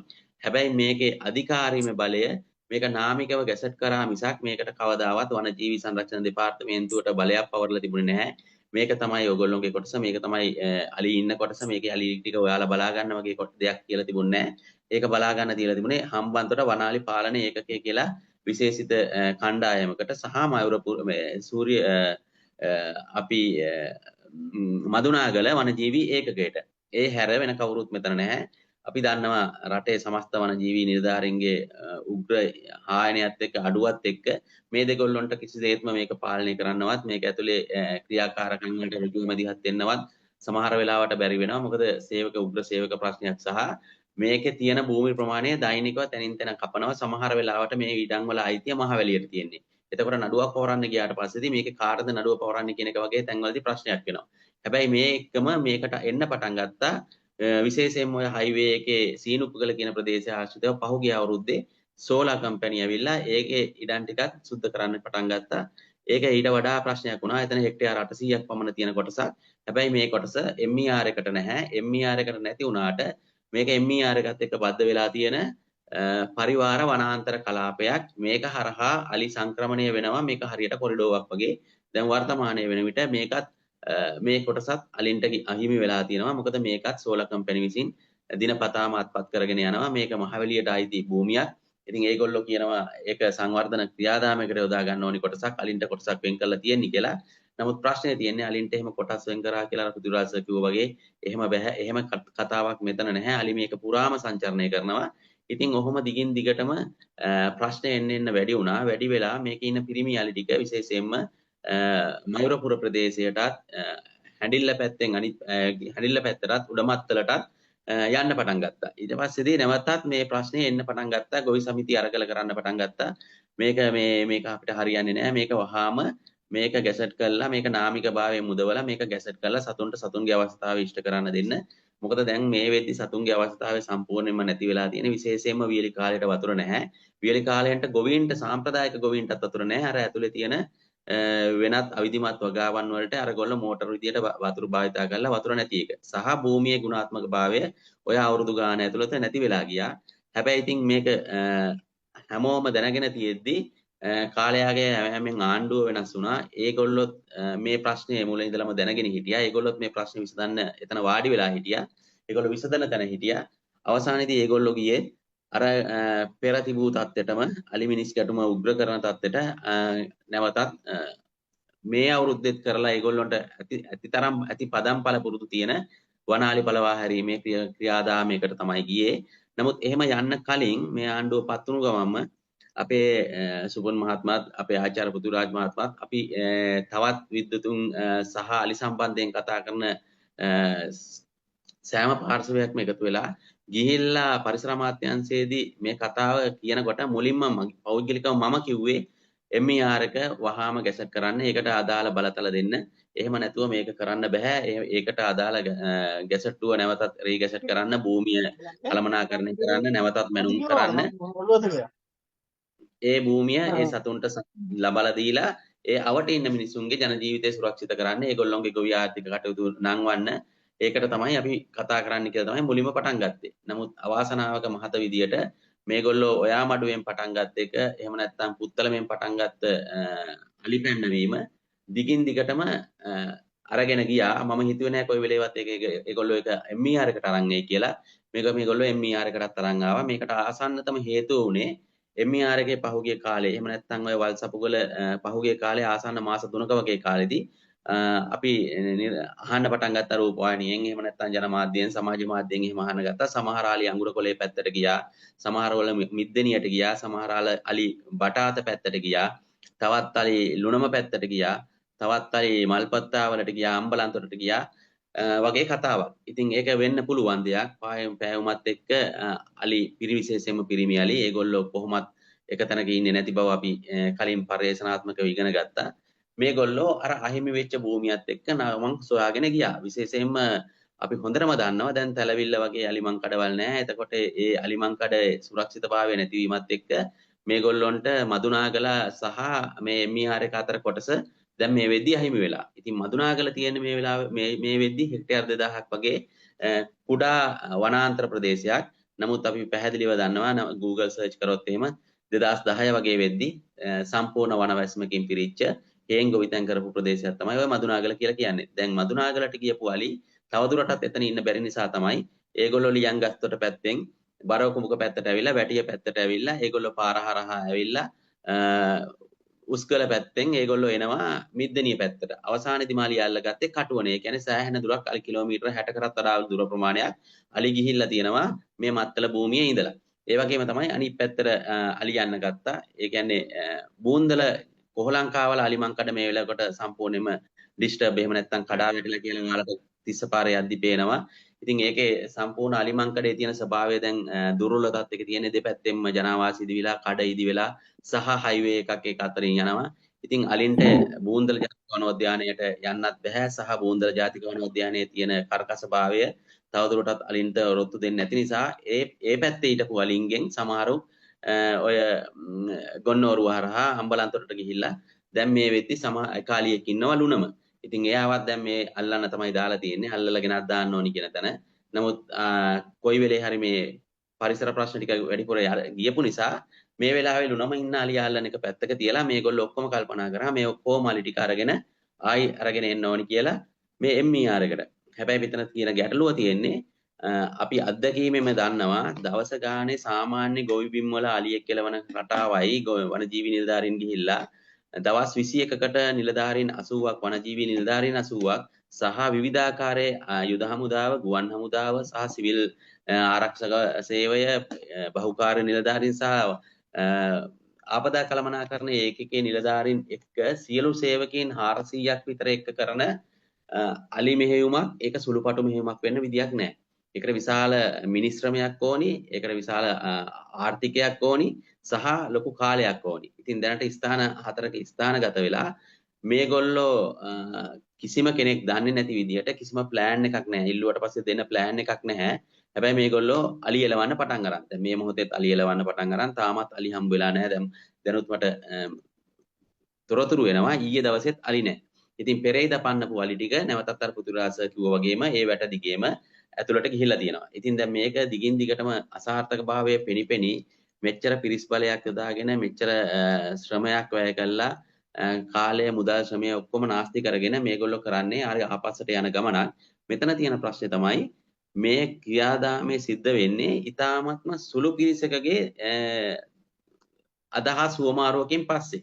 වනජීවි සංරක්ෂණ දෙපාර්තමේන්තුවේ ඉහළින් ඇහුවට පස්සේදී ඒගොල්ලෝ පොඩ්ඩක් බාධා කරනවා. මම සමීරයට පොඩ්ඩක් බාධා කරනවා. මම දැනගන්න කැමති ඔයාට තියෙන ක්ෂේත්‍රයේ අත්දැකීම් එක්ක මේ ඇත්තට මේ අලිපලවා හැරී මේ අවට ගම්මානවල මිනිස්සුන්ගේ අවශ්‍යතාවයක්ද නැත්නම් වනජීවි නිලධාරීන් හිතනවාද එහෙම අලි පැන්වීමකින් මේ ගැටලු විසඳන්න පුළුවන් කියලා විශ්වාස කරනවද නැත්නම් මේකට කවුද තීරණය කරලා තියෙන්නේ කියන කාරණාවත් ඔයා ඒ ගම පැහැදිලි කරොත් හොඳයි කියලා මම හිතනවා. මොකද අපිත් එක්ක සම්බන්ධ වෙලා ඉන්න කෙනෙකුත් ඒ ප්‍රශ්නය අහලා තිබුණා මේ අලි පන්නන එක ගැන තීරණය ගන්න කවුද කියලා. ඒක වනජීවීකේ උමනාවටද නැත්නම් ඒ ගම්වල මිනිස්සුන්ගේ ඉල්ලීම මතද කොහොමද ඒක උනේ කියන එකත් කිව්වොත් හොඳයි කියලා මම විශ්වාස කරනවා. ඔව් දැන් අලි පන්නන එක මෙතුවක් කාලයකට අලි පන්නන එක තීරණය කරන්නේ වනජීවි සංරක්ෂණ දෙපාර්තමේන්තුව. නමුත් දිගින් දිගටම මේ වෙද්දි මේක අතුරු කතාවක්. මේ වෙද්දි ඔවුන්ට තියෙන අත්දැකීම් එක්ක ඔවුන් අලි පන්නන එක නතර කරලා වගේ තියෙනවා නම් තමයි හොඳ. ඒක ඔවුන්ගේ පැත්තෙන් සහ ඔවුන් ගත්තු නිවැරදි ක්‍රියාදාමයක් වෙනවා. නමුත් මෙතන තියෙන ප්‍රශ්නේ තමයි අපි දිගින් දිගටම අලි මිනිස් ගැටුම උග්‍ර වෙන කතාවක් විදියට අලි පන්නන්න එපයි කියද්දි මෙතෙන්දි වෙලා තියෙන්නේ අපි කාටත් මතකයි මේකේ වල්සපුගල ගොවි අරගලයේදී ගොවි සමිති 80ක් විතර සහභාගී වුණා. ඒ ගොවි සමිති 80 දී ගොවි සංගම් 80ක් විතර සහභාගී වුණා. මේ 80 ඇතුලේ විවිධාකාරී පුද්ගලයන් හිටියා, විවිධාකාරී ගොවි නායකයින් හිටියා. ඒගොල්ලෝ දේශපාලනයෙන් තොරව තමයි මේ ක්‍රියාදාමයට එකතු වුණේ. ඒගොල්ලෝ දේශපාලනයකින් තොරව තමයි දින 108ක් තිස්සේ මහන්සි වෙලා මේ නාමිකව හෝ මේ ගැසට්ටු ගහගත්තේ. හැබැයි අවසානයේදී මේ අවසාන සති දෙක තුන ඇතුළත සිද්ධ වෙලා තියෙන්නේ දිස්ත්‍රික් ලේකම්තුමාගේ අනුදැනුම මත දකුණු පළාත් වනජීවී සහකාර අධ්‍යක්ෂතුමා සහ ප්‍රාදේශීය ලේකම්ලා සහ එක්තරා මේ කණ්ඩායමෙන් කැඩිලා ගියපු එක්තරා ගොවි පිරිසක් ගොවි නායකයින් පිරිසක් විශේෂයෙන්ම මේ ආණ්ඩුවට සම්බන්ධ ගොවි නායකයින් පිරිසක් එක්ක ගත්තු පෞද්ගලික සැලසුමක් වගේ එකක් තමයි දැන් මෙතන මේ තියෙන්නේ. ඒකට අර පැරණි ගොවි නායකයින් සහ ඒ ගොවි අරගලේ හිටපු ඇත්තම ස්වභාවිකව මේ ප්‍රශ්නේ දන්න මේ ප්‍රශ්නෙට ඇත්තටම මුහුණ දීපු ගොවි නායකයෝ කවුරුත් මේකට එකතු වෙලා නැහැ. අදත් මේ මොහොතේත් ඒගොල්ලෝ ඒකට එකතු වෙලත් නැහැ. ඒක එකතු වෙන්න කැමතිත් නැහැ. ඒගොල්ලෝ පැහැදිලිව මේ වෙලාවෙත් කියන්නේ මේ අලි එලවන්න එපා. මේ අලි එලවන්න ගියොත් එහෙම ප්‍රශ්නය දැවැන්ත වෙනවා. අපි ඉල්ලපු දේ කරලා දෙන්න. අලින්ගේ වාසස්ථාන ඉස්සෙල්ලාම සුරක්ෂිත කරන්න, ගුණාත්මක භාවය වැඩි කරන්න, ප්‍රමාණාත්මක භාවය වැඩි කරන්න. නමුත් ඒ කියන කතා සියල්ල පසෙකලා විශාල මුදලක් වෙන් කරගෙන විශාල ජනසහභාගීත්වයක් එක්කගෙන විශේෂයෙන්ම ජනසහභාගීත්වය කියලා කියන්නේ මෙතන මේ ආණ්ඩුවත් එක්ක සිටින ඔවුන්ට කැමැති ගොවි ජනතාව. එහෙම නැතුව අර සමස්ත ගොවි ජනතාව මෙතන නියෝජනය වෙන්නේ නැහැ. පැහැදිලිව ඒක කියන්න ඕනි. ඒගොල්ලෝ අදටත් කියන්නේ මේක කරන්න පුළුවන් දෙයක් නෙවෙයි, කරාට වැඩක් නැහැ. නැවතත් ප්‍රශ්නය අපිටම එනවා. නමුත් මේක කනගාටුයි කියන්නේ මේක එක්තරා කණ්ඩායමක්. එහෙම නැත්නම් අර මම කිව්වා වගේ දිස්ත්‍රික් ලේකම්තුමා, ප්‍රාදේශීය ලේකම්වරු සහ මහවැලිය එහෙම නැත්නම් ඊට පස්සේදී ආපදා කළමනාකරණ ඒකකයේ වනජීවි සංරක්ෂණ දෙපාර්තමේන්තුව දකුණු පළාත් භාර. ඉතින් දකුණු පළාත් භාරව ඉන්න වනජීවි අධ්‍යක්ෂ නියෝජ්‍ය සහකාර අධ්‍යක්ෂකතුමාගේ නිලධාරීන්ම විතරයි මෙතන ඉන්නේ. පිට නිලධාරීන් කවුරුත් නැහැ. නිලධාරීන් 80ක් සහභාගී කරගෙන තියෙනවා. ඉතින් ඔන්න ඔහම එක්තරා සුළු පිරිසකගේ එකතුවක් එක්ක සුළු පිරිසකගේ මනදොල සාන්තර්පණය කරගන්න තමයි මේ වැඩේ කරන්නේ. ඉතින් ඒක එච්චර ප්‍රායෝගික දෙයක් නෙවෙයි. සමහර වෙලාවට මේගොල්ලෝ ඒ විදියම වැඩක් දැන් අනුරාධපුරයේ කරනවා වගේ කියලා මට තොරතුරක් ලැබිලා තියෙනවා. ඉතින් මේ අලි මිනිස් ගැටුම විසඳන්න ගිහිල්ලා පුද්ගලිකව තම තමන්ට හිතලු කරමින් ඒ වගේ ලොකු විනාශයක් කරන්න යනවා නම් ඒක මහා අපරාධයක්. මොකද මේ වෙද්දී විදුලි වැටවල් 437ක් නඩත්තු වෙනවා. කිලෝමීටර් 6000ක් විතර දුරක් මේ ලංකාව වටේ ගිහිලා තියෙනවා. ගිය අවුරුද්ද විතර වෙනකොට මේකට ගිහිලා තියෙන මුදල මිලියන 2,235 කෝටියක් ගිහිලා තියෙනවා මේ විදුලි වැටවල් ටික නඩත්තු කරලා මේ වැඩේ කරන්න. ඒ අරුණට පස්සේ මේ අවුරුද්ද විතරක් අලි වෙඩි ගහලා තියෙනවා 2,09,000ක් අලි වෙඩි ගහලා තියෙනවා. අලි වෙඩි විලෙන් වියදම් කරලා තියෙනවා මිලියන 463ක්. ඉතින් මේක අපි දන්නවා දැන් අපිට තේරෙනවා වනජීවි සංරක්ෂණ දෙපාර්තමේන්තුවට මේ ඉලක්කම් තේරෙනවා. පැහැදිලිව දන්නවා මේ කරන්නේ මහා අපරාධයක් කියලා. එහෙම තියෙද්දිත් මේ වගේම විශාල ප්‍රමාණයක අලි වෙඩි සහ උණ්ඩ පාවිච්චි කරමින් එක්තරා කුඩා කණ්ඩායමක සතුට වෙනුවෙන් තමයි මේ වැඩසටහන කරන්නේ. සමහර විට මට හිතෙනවා මේ කරන්නේ මේගොල්ලෝ මේක නිකන් කරලා බලලා අපිත් කරලා බැලුවා වගේ එකක්ද වගේ එකකුත් තේරෙනවා. අපි කොච්චර කිව්වත් ඒගොල්ලොන්ට ඒක තේරෙන්නේ නැත්නම් ඒගොල්ලොත් ඒක කරලා බලනවා වගේ එකක්ද කියලා තේරෙනවා.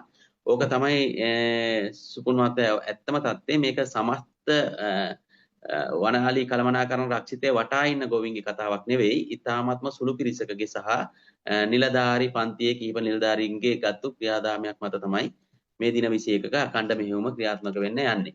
බොහොම ස්තුතියි සමීරයි. මම හිතන්නේ සමීර වීරතුංග අපිට ඉන්න බොහොම ඉතාම උනන්දුවක් තියෙන කඩිසර පාරිසරික ක්‍රියාකාරකයෙක් හැටියට මේ සම්බන්ධයෙන් තමන්ට දෙන ගැඹුරු අත්දැකීම් අපිත් එක්ක බෙදා හදා ගැනීම සම්බන්ධයෙන් අපි ස්තුතිවන්ත වෙනවා. ඒ හැම දෙයක්ම අපිට හිතන්න මම හිතන්නේ පැහැදිලි. සමාවෙන්න. තව දෙයක් මේ දැන් මේ අලි එලවන්නේ MER කියන එක අපිට මට ප්‍රසන්ටේෂන් එකක් කරන්න තරම් වෙලාවක් නැහැ. හැබැයි පෘථිවිරාජ පෙන්නුවා. ඒකේ දකුණු සහ වම් මායින් තියෙනවා. දැන් මේකේ අලි එලවන්න මේගොල්ලෝ උත්සාහ අරගෙන තියෙන්නේ රිදියගම ෆාම් එක, රිදියගම සෆාරි උද්‍යානය සහ මදුනාගල පැත්තේ ඉන්න අලි, එහෙම නැත්නම් අඟුණකොළේ පැත්තේ ඉන්න අලි ටික තමයි ගාල් කරගෙන ඇවිල්ලා මෙතන සීනුක්කගලේ පැත්තෙන් ඇතුළට දාන්න හදන්නේ. ඉතින් දැන් ඒක කරන්න තමයි මේ ගල් කඩේ ආය පැත්ත කියන පැත්තේ, එහෙම නැත්නම් මේ වෙලාවේ උග්‍රවාලි ප්‍රශ්නේ තියෙනවායි කියලා කියන ගම්මාන ආශ්‍රිතව තමයි මේක කරන්නේ, විශේෂයෙන්ම මයුරපුර ආශ්‍රිතව, ඒ ගොවි ගම්මාන ආශ්‍රිතව. හැබැයි ප්‍රශ්නේ තියෙන්නේ දැන් මේ අලි ටික මේකට දැම්මට පස්සේදී මේකෙන් එහා පැත්තේ තියෙනවා උඩ මත්තල, පහළ මත්තල, ඊට පස්සේදී මීගහ ජදුර වගේ ගම්මාන, හැඬිල්ල වගේ ගම්මාන. එතකොට දැන් අපි කොහොමද කියන්නේ මේ අලි ඒ පැත්තට යන්නේ නැහැයි වගේ කතාවක්. මේගොල්ලන්ට දැන් මේ තීන්දුව తీරන ගන්නකොට කාගේ අවසරයකින්ද මේ තීන්දුව తీරන ගත්තේ? එතකොට මේකේ ඉන්න අලි ගැන ඔයාලට දල අවබෝධයක් තිබුණාද? මේ දැනට පන්නනවයි කියලා කියන ප්‍රදේශවල ඇත්තටම පිට කොච්චර ගැහණු සතුන් හිටියද? පිට කොච්චර පිරිමි සතුන් හිටියද කියලා දල අවබෝධයක් මේගොල්ලන්ට තිබිලාද මේක කරන්නේ? එහෙම නැත්නම් මොකක් හරි අපි කියන්නේ මොකක් හරි ඇසෙස්මන්ට් එකක්, එහෙම නැත්නම් EIA එකක් මේකගොල්ලෝ කරාද? එහෙම නැත්නම් මේගොල්ලෝ මේ වගේ අපිට මේක පුංචි අලි පළවා හැරීමක් කියලා කියන්න බෑ. මොකද සේවකයන් 400ක්, නිලධාරීන් 400ක් යොදාගෙන දින 21ක් අඛණ්ඩව කරන අලි මෙහෙයුමක්. ඒක සුළු අලි මෙහෙයුමක් නෙවෙයි. එතකොට ඒකට තියෙන්න ඕනි මොනවා හරි සැකැස්මක් තියෙන්න ඕනි, මැප් එකක් තියෙන්න ඕනි. එහෙම නැත්නම් ඒකේ මොකක් හරි ඇසෙස්මන්ට් එකක් කරලා තියෙන්න ඕනි. මේගොල්ලෝ දාන්නේ, මේගොල්ලෝ කීමටම කියනවා මේක අපි දාන්නේ හම්බන්තොට වනාලි කළමනාකරණ රක්ෂිතයට තමයි මේ අලි දාන්නේ කියලා. එහෙම දානවා නම් මේගොල්ලෝ හඳුනගෙන හිටියද මේක අපි කාලීනව අඳුරගෙන හිටියා අලි 400ක් පමණ ඉන්නවයි කියලා. ඒගොල්ලන්ට කියන්න පුළුවන් හැකියාවක් තියනවාද මේ අලි 400ම දැන් ඉන්නේ පිට. එහෙමනම් එයා අලි 400ම තමයි අපි ඇතුළට දාන්නේ. අලි 400 පිටට ආවනම් අපිට පැහැදිලි ගැටලුවක් තියෙනවා. මේක ඇතුලේ අලින්ට සුදුසු වාස භූමි සහ වාසස්ථාන සහ සුපෝෂණ ක්‍රියාවලියක් සිද්ධ වෙලා නැහැ. විශේෂයෙන්ම අලියෙක්ට සුදුසු ජීවන තත්ත්වයක් රැක ගන්න තරම් සුදුසු භූමියක් එතන නැහැයි කියන එක ප්‍රායෝගිකවම අපිට දැන් තේරෙනවා මේ අලි පැන්න හදනකොටම. එහෙමනම් මේගොල්ලෝ මේ අලි භූමිය සුරක්ෂිත කරලා තියෙනවද?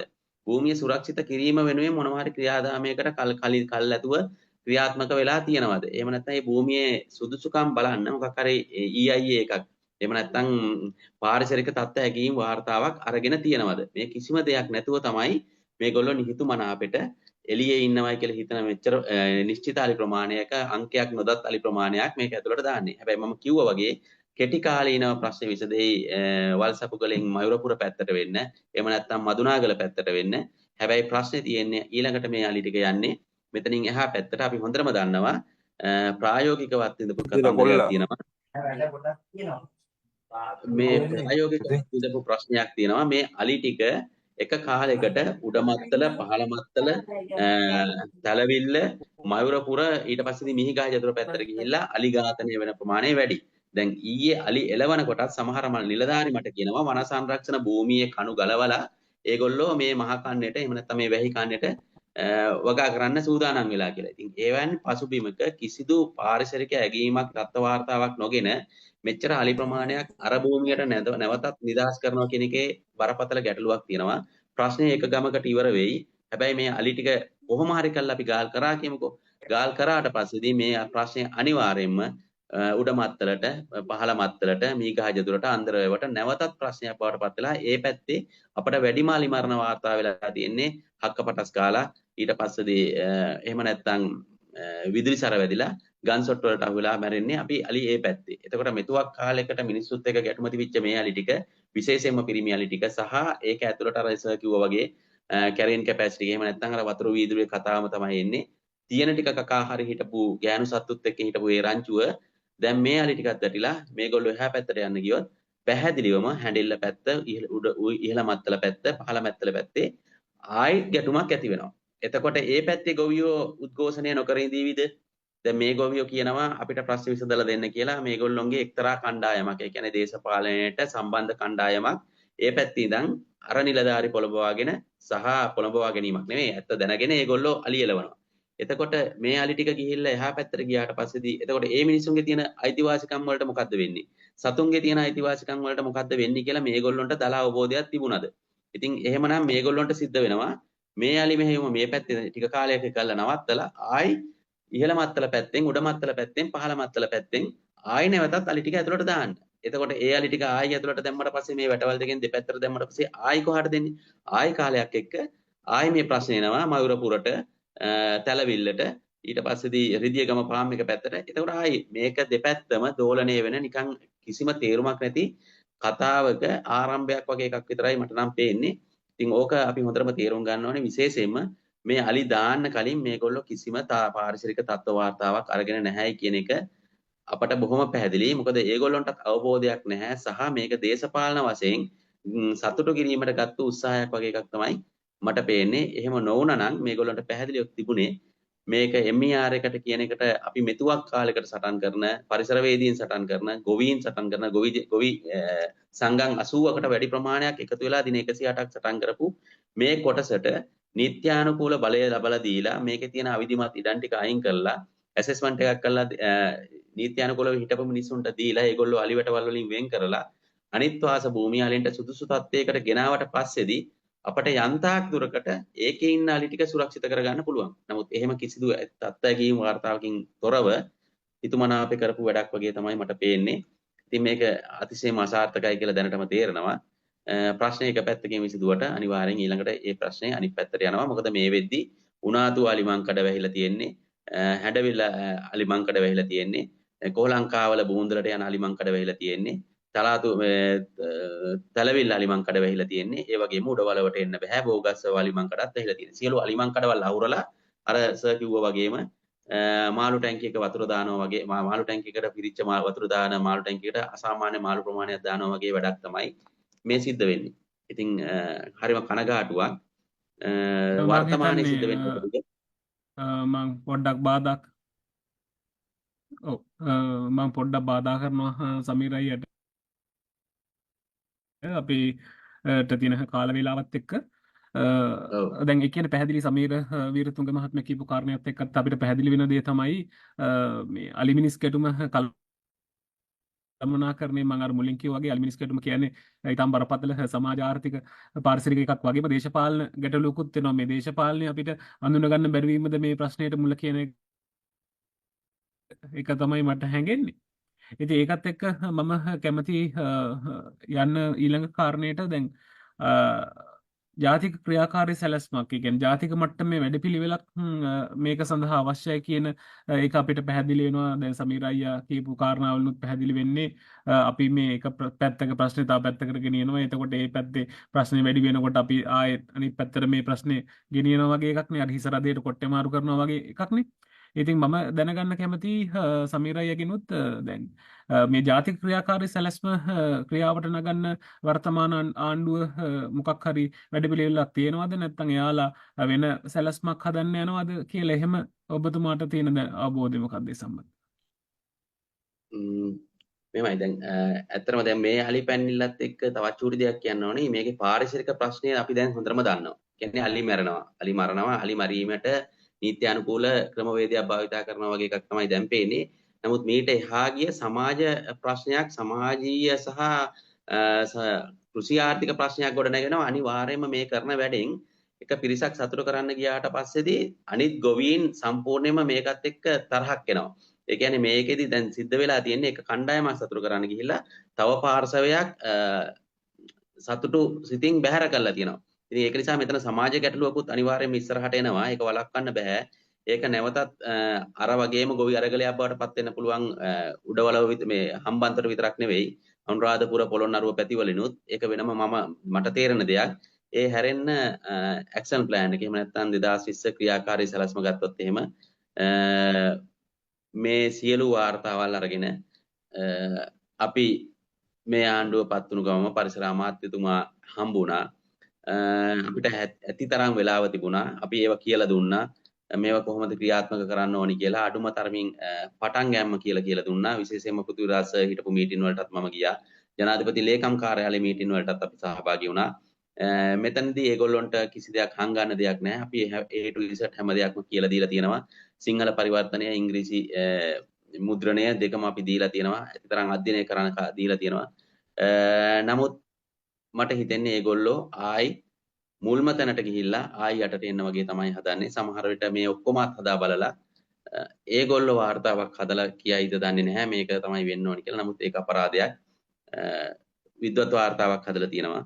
මේවා ක්‍රියාත්මක වෙන්න තමයි ඕනි. ඒවයි අඩලුහුඩුකම් තියෙන්න පුළුවන් කාලයත් එක්ක භූමියේ භූ දර්ශනය වෙනස් වෙලා තියෙනවා. භූමිය වෙනස් වෙලා තියෙනවා.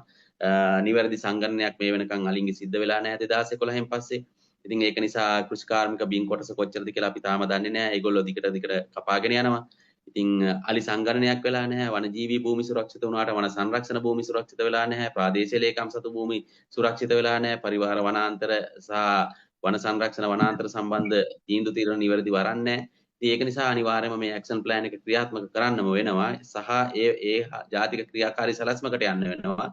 මේක මට නම් හිතෙන්නේ විශේෂයෙන්ම මේක ජනාධිපතිතුමා මැදිහත් වෙලා කාර්ය සාධක බලකාරයක් හරහාම ක්‍රියාත්මක කරොත් හැර මේක තනින් තන එක තැන්වල ඒගොල්ලොන්ට උචිත ආකාරයක ඒගොල්ලොන්ගේ දැනුම පමණින් මේකට උත්තර හොයලා වැඩක් නැහැ කියන තැන තමයි මම ඉන්නේ. එහෙම වුණොත් එහෙම අපි කරන හැම දෙයකම කාලය මුදල් ශ්‍රමය ඔක්කොම නාස්ති කරලා විශාල අලි මිනිස් ගැටුමකුත් හදලා විශේෂයෙන්ම අලි ටික මැරෙනවා. ඒක පැහැදිලි. ඒක තමයි මේ වෙන්නේ. මේ වෙද්දිත් අලි 500කට ආසන්න ප්‍රමාණයක් මැරෙනවා. ඉතින් ලබන අවුරුද්දෙත් ඔය ගානම අපි කීයේ ඉන්නවද? එහෙම නැත්නම් හිතලු කියනවද? තවදුරටත් ක්‍රියාත්මක වෙනවද කියන එක අපි තමයි තීරණය කරන්න ඕනි. අපි තීරණය කළා ඉවරයි. හැබැයි ඒක දැන් රජය විසින් හරි තැනකට ගේන්න ඕනි. එහෙම නැත්නම් ලබන අවුරුද්දත් මේ වගේම කියවන්න වෙයි, වාර්තා හදයි. සමහරට ඒගොල්ලෝ හදන වාර්තාවකට අනුව ඒගොල්ලෝ යන්න උත්සාහ ගනි. ඉතින් ජාතික ක්‍රියාකාරී සැලැස්මකට ගියොත් ඒක හරි හෝ වැරදි වෙන්න පුළුවන්. ඒකේ ක්‍රියාත්මක වෙනකොට අපට පේනවා ඒකේ වැරදි ඒකේ පැහැදිලිව සඳහන් කරලා තියෙනවා. යමක් කරාම ඒකට ප්‍රතිඋත්තරයක් ලැබෙනවා නම් ඒ ප්‍රතිඋත්තරය හොඳයි නම් ඒක කරගෙන යන්න, ප්‍රතිඋත්තරය දරුණුයි නම් ඒක වෙනස් කරලා අපිට වෙන කොටසකට යන්න පුළුවන් කියලා. ඒ වගේම තමයි පැහැදිලිව ඉඩම් පරිහරණය ගැන ස්ථිර අදහසකට එන්න ඕනි. දැන්වත් අපි තීරණය කරන්න ඕනි වන භූමි කොච්චරද, මිනිස්සු ජීවත් වෙන්න ඕනි කොයිතරම් භූමි ප්‍රමාණයකද, මිනිස්සුන්ගේ අංක අපට දැන්වත් නතර කරලා කියන්න පුළුවන් තත්ත්වයක් තියෙන්න ඕනි. මේ ප්‍රමාණය විතරයි අපි මිනිස්සු පරිභෝජනයට ගන්න පුළුවන් සහ මේ කොටස සත්තුන්ට අනිවාර්යයෙන් දිය යුතුයි කියන සහ අර සාම්ප්‍රදායික විවහාරයේ මන්තල විදියට කියනවා. එහෙම නැත්නම් අපි කියනවා දෙකොණ යාවෙච්ච කනෙක්ටිවිටි. එහෙම නැත්නම් හෝම් රේන්ජ් එක. එහෙම නැත්නම් මේගොල්ලොන්ගේ අලි ගමන් කරන ප්‍රදේශ සම්පූර්ණයෙන්ම සුරක්ෂිත කරලා මේ කනෙක්ටිවිටි හදන තැනට ගියේ නැත්නම් මේක හරි අමාරු වැඩක් කියලා තමයි මට හිතෙන්නේ. බොහොම ස්තුතියි සමීර වීරතුංග මහත්මයා. මම හිතන්නේ කාල වේලාවත් ගෙවී යමින් පවතින නිසා මම කැමති ප්‍රශ්න කිහිපයකට යමු වෙන්න. අපිත් එක්ක සම්බන්ධ වෙලා ඉන්න විශාල පිරිසක් ඉන්නවා අද මේ Zoom සාකච්ඡාවට සම්බන්ධ වෙලා. ඒ අයට පුළුවන් කවුරු හරි කෙනෙක්ට ප්‍රශ්නයක් ඉදිරිපත් කරන්න අවශ්‍ය Tamanට ගැටලුවක් තිබෙනවා නම් අපිට සංඥා කරන්න. එතකොට අපිට අවස්ථාව ලබා දෙන්න පුළුවන් මේ ප්‍රශ්නය විසඳන්න. ඒ අතරේ මම සමීර අයියගෙන් තව ප්‍රශ්නයක් අහන්න කැමතියි. ජාතික ක්‍රියාකාරී සැලැස්ම වෙනුවට 2025 ජූනි මාසයේ ජනාධිපතිවරයාගේ මූලිකත්වයෙන් තිබිච්ච සාකච්ඡාවකදී ජනාධිපති ඒකේ ප්‍රතිඵලයක් හැටියට ජනාධිපති ලේකම් චක්‍රලේඛයක් නිකුත් කරනවා ලංකාවේ දිස්ත්‍රික්ක මට්ටමින් අලි මිනිස් ගැටුම අවම කිරීමේ ක්‍රියාකාරී සැලසුම් සකස් කරන්න කියලා. ජාතික මට්ටමේ මේ වගේ ගැටලුවකට ඒ වගේ සුළු පරිමාණ දිස්ත්‍රික් මට්ටමේ විසඳුම් වලින් පිළිතුරක් ලැබෙයිද කියන එක මම දැනගන්න කැමතියි. අතර කවුරු හරි කෙනෙක්ට ප්‍රශ්න තියෙනවා නම් ඉදිරිපත් කරන්නත් අවස්ථාව තියෙනවා. ඔව් ක්‍රියාකාරී සැලැස්ම ඇතුළේම තියෙනවා සමහර වෙලාවට අපිට ස්ථානීය ප්‍රශ්නයක් විසඳන්නේ ස්ථානීය උත්තර හොයන්න වෙනවයි කියලා. හැබැයි ඒකෙන් අදහස් වෙන්නේ නැහැ තමන්ට හිතළු විදියට ප්‍රාදේශීය ලේකම් කාර්යාලවලට ඕන විදියට සහ වනජීවී කලාප කාර්යාලවලට ඕන විදියට මේ ප්‍රශ්නේ ස්ථානයෙන් ස්ථානයට විසඳන්න යන්න ඕනි කියලා. විශේෂයෙන්ම එහෙම කරන්නේ මේගොල්ලෝ අලි වැටක් ගහන එක සහ අලි වෙඩි විශාල ප්‍රමාණයක් නිකුත් කරලා අලි එලවන එක. ඉතින් ඒක සම්පූර්ණයෙන්ම අපි කතා කරන කතාවෙන් වෙනස්. මේක මම ඒකයි ආයෙත් කියන්නේ. පැහැදිලිවම මේක ජනාධිපති සතුව කාර්ය සාධක බලකායක් මගින් සම්පූර්ණ ලංකාව ආවරණය වන පරිදි එක ක්‍රියාකාරී සැලැස්මක අනුකොටස් විදිහට තමයි යන්න ඕනේ. බොහොම ස්තුතියි. වීරසිංහ මහත්මයා ඉන්න අපිත් එක්ක. වීරසිංහ මහත්මයාට පුළුවන් තමන්ගේ ප්‍රශ්න ඉදිරිපත් කරන්න. කෙටියෙන් ඉදිරිපත් කරන්න. මම කනගාටු වෙනවා මේ කන්ඩිෂන් එක දැමීම සම්බන්ධව. අපිට කාල වේලාව පොඩ්ඩක් මදි නිසා කෙටියෙන් තමන්ගේ ප්‍රශ්න ඉදිරිපත් කරන්න. බොහොම ස්තුතියි. බොහොම ස්තුතියි කාගින්න සාකච්ඡාවක් නිතර අපිට දැනෙන සාකච්ඡාවක් බොහොම ස්තුතියි. තාම වටිනා දැනුම් සම්භාරයක් ගන්න පුළුවන් වුණා අදහස්. මට කෙටියෙන් කියන්න තියෙන මේක ඇත්තටම අන්තිමට කිව්වා වගේ මේක ජාතික ප්‍රශ්නයක්. මේක ප්‍රාදේශීය ලේකම් දිස්ත්‍රික් ලේකම් එම කරන්න බෑ. නමුත් අවාසනාවට සමහරවිට මේක මේ දකුණේ වැඩියෙන් කතා කරනවා මේ අලි මිනිස් ගැටුම් සම්බන්ධයෙන්. උතුරු මන්නාරම් පැත්තේ නැගෙනහිර පැත්තේ සෑහෙන ප්‍රශ්න තියෙනවා. ඉතින් සමහරවිට භාෂා ප්‍රශ්න සමහරවිට ඒ සම්බන්ධ සංවේදීතාවය සහ ගොඩක් අර අපේ රටේ ඇතිවෙච්ච ගැටුම්ත් එක්ක මේක සමහරවිට උදකලා වෙන අවස්ථාවලුත් තියෙනවා. ඉතින් අපි ජාතික සැලසුම් හදද්දී මේ ගැන අපි අවධානය යොමු කරන්න ඕනේ කියලා මම කියන්නේ. මොකද අද දවසේ මේ තමිල් භාෂාවත් මේක කරන්න ඕනේ කියලා කිව්වේ ඒ කට්ටිය වැඩි සම්බන්ධ කරගන්න. මොකද බොහෝ වෙලාවක මේ වගේ සාකච්ඡාවකට සම්බන්ධ වෙන්නේ නැති හන්ද මේ භාෂා ප්‍රශ්න. අපි ඒ ගැනත් මම අවධානය යොමු කරන්නේ. මොකද ජාතික ප්‍රශ්නයක් ගැන කතා කරද්දී මේක ජාතික මට්ටමින් සංවේදීතාවය යුතුව කරන්න ඕන දෙයක් හන්දා. කොහොම ස්තුතියි. බොහොම ස්තුතියි ඔබතුමාගේ අදහසට. අපිත් එක්ක එකතු වෙලා ඉන්නවා පාගොඩ ජනිත වංශ ස්වාමීන් වහන්සේ. ඔබ වහන්සේට අවස්ථාව තිබෙනවා ගැටලුවක් තිබෙනවා නම් ඉදිරිපත් කරන්න.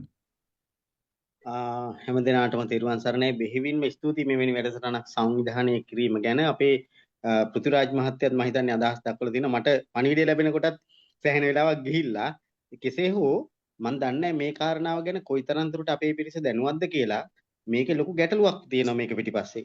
දැන් වැඩසටහනක් සම්බන්ධව අපිට ප්‍රශ්නයක් නැහැ. පෘථ්විරාජ් මහත්තයලා දීලා තියෙන සැලැස්ම රනිල් වික්‍රමසිංහ මහත්තයා ක්‍රියාත්මක කරලා ඉවර වෙලා අපි දන්නා 2023 අලි මරණ 488 2024 වෙනකොට 388කට 386කට බස්ස ගත්තා. එතකොට මේක වර්තමාන අනුර කුමාර දිසානායක ජනාධිපතිවරයා ඇවිල්ලා මේ වැඩසටහන නවත්තනවා. මේක පසුපස්සේ තියෙන වෙන ප්‍රශ්නයක්. මොකක්ද? අපිට එකක් ඉතා පැහැදිලි හොඳටම පේනවා මේ අලින් සහ මිනිස්සු අතර තියෙන ඇති වෙන ප්‍රශ්නේ විසඳන්න රජය මේ ගත යුතු නිසි ක්‍රියාමාර්ග ගන්න නැති එක. මේකට හේතුව වශයෙන් අපිට දැනට යම් තොරතුරක් ලැබිලා තියෙනවා. ජනාධිපතිවරයාට යම් උපදේශකවරයෙක් ඉන්නවා. මේ උපදේශකවරයා මේ එක්තරා ප්‍රසිද්ධ පශු වෛද්‍යවරයෙක්ගෙන් තොරතුරු අරන් තියෙන නැත්නම් උපදෙස් අරන් තියෙනවා ලංකාවේ අලි වැඩි කියන මතයක්. මේක උපදේශකවරයා ජනාධිපතිට දීලා තියෙනවා. ඒ නිසා ජනාධිපතිවරයා මේ අලි ඝාතන නතර කරන්න කිසිදු පියවරක් ගන්නෙ නැහැ කියන එක තමයි මට නම් ලැබිලා තියෙන තොරතුරු. ඉතින් ඒ නිසා මේ සම්බන්ධව අපි වෙනත් පියවරකට යන්න සිද්ධ වෙයි කියන අදහස තමයි ඉදිරිපත් කරන්නේ. බොහොම ස්තුතියි. බොහන්සේට ස්තුතිවන්ත වෙනවා ඒ සම්බන්ධව. ඇත්තටම ආචාර්ය පෘථ්විරාජ් ප්‍රනාන්දු මහත්මයා මම හිතන්නේ ආචාර්ය පෘථ්විරාජ් ප්‍රනාන්දු මහත්මයා පොඩි වේලාවක් අරගෙන මේ අපේ ලංකාවට අලි වැඩිද කියන ප්‍රශ්නය සම්බන්ධව අදහසක් ඉදිරිපත් කරොත් මම හිතන්නේ හොඳයි කියලා.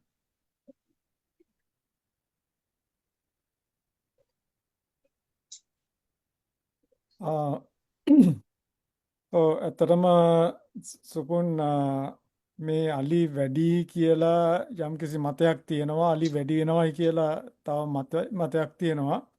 නමුත් ඇත්තටම මේ අලි ලංකාවේ අඩුවීමක් තියෙන්නේ වැඩිවීමක් නෙමෙයි. නමුත් මේ මතවලට යම්කිසි පසුබිමක් තියෙනවා නැතුව නෙමෙයි. ඒක තමයි මේ ප්‍රශ්නවලට යොමු වෙන අලි ගණනේ වැඩිවීමක් තියෙනවා. එතකොට අලි අපි මුළු අලි ගණන ගත්තත් ඒ අලි ගණන අඩු වුණත් ප්‍රශ්නකාරී අලි ගණන වැඩි වෙනවා. ඉතින් ඒ වැඩිවීමට ප්‍රධාන හේතුව තමයි මේ අලි පැන්නීම් වගේ දේවල්. එතකොට අපි අලිත් එක්ක ගැටෙන්න තව තවත් අලි ගැටුමට යොමු වෙනවා. එතකොට ඒකින්ද අලි මිනිස් ගැටුම තව වැඩි වෙනවා. එතකොට ඔය මේ අලි වැඩි කියලා කියන්නේ මේ අලි මිනිස් ගැටුම වැඩි වෙන හින්දා. නමුත් ඉතින් ඒක අලින්ගේ ක්‍රියාකලාපයකට වඩා මිනිස්සුන්ගේ ක්‍රියාකලාපය තමයි මේකට හේතු වෙන්නේ. බොහොම ස්තුතියි සර්. ඇත්තටම මේ අපිත් එක්ක ඉන්නේ කියන්නේ පරිසරය සම්බන්ධයෙන් උනන්දුවක් දක්වන අය අතරත් ඒ දුර්මතය තිබෙන නිසා තමයි මම ඇත්තටම ඔබතුමාගෙන් ඒක අහලා මේ වේදිකාවේ ඒ සම්බන්ධ කාරණේ සනිටුහන් කරන්න හිතුවේ. ඒත් එක්කම තව කීප දෙනෙක් ප්‍රශ්නයක් අහලා තිබුණා ලංකාව වගේම අනිත් රටවල් වල අලිමිනිස් ගැටුමක් තියෙනවා. එතකොට ඒ අලිමිනිස් ගැටුම කළමනාකරණය කරගන්න ඔවුන් දක්වන ඔවුන්ගේ ක්‍රියාමාර්ග වලින් අපිට පාඩමක් ඉගෙන ගන්න ඕනේ පුළුවන්ද වගේ අදහසක් ඉදිරිපත් කරලා තියෙනවා. ඒ ගැනත් පොඩි වචනයක් කියන්න පුළුවන් නම් මේ වෙලාවේ මම හිතන්නේ හොඳයි කියලා.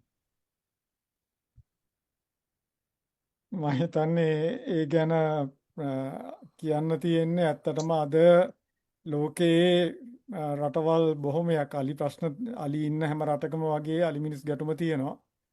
මේ රටවල් විශේෂයෙන් ආසියාවේ රටවල් බොහොමයක් අපේ ලංකාවේ කරපු විද්‍යාත්මක පර්යේෂණවල දත්ත උපයෝගී කරගෙන තීරණ අරගන්නවා.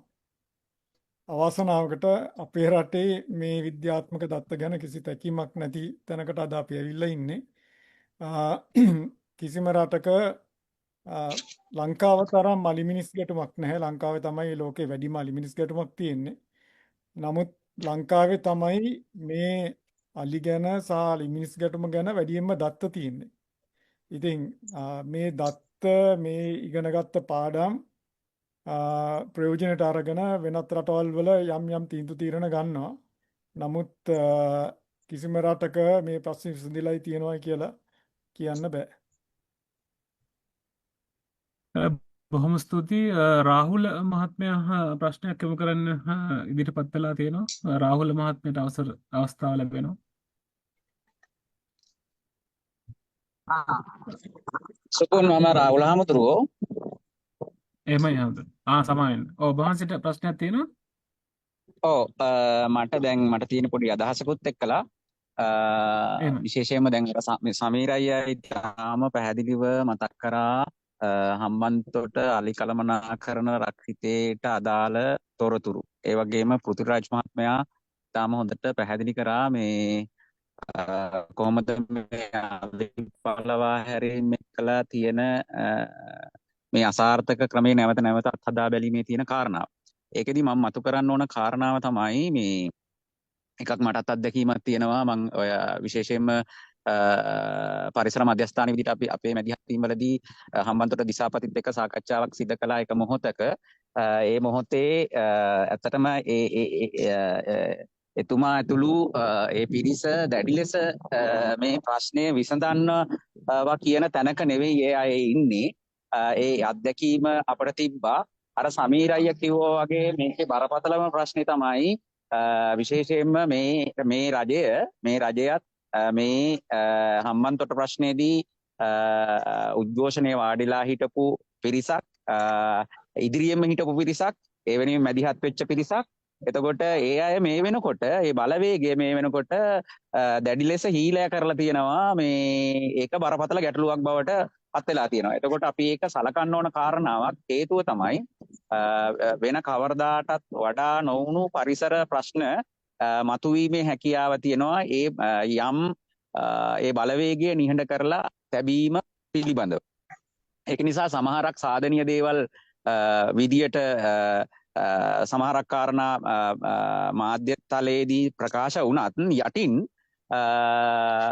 බොහෝ වෙලාවට පරිසරයට බරපතල හානි කරන දේවල් සිද්ධ වෙන්න ඉඩකඩ මේ තුලින් ලැබෙනවා. හේතුව තමයි විශේෂයෙන්ම ඔය සීනිකුගල කියන හරියේ මේ රජයේ බලයටපත් වුණාමත් දැන් මේ වෙනකොට සෝලාර් පැනල් ගහන ක්‍රියාවලිය සිද්ධ කරනවා.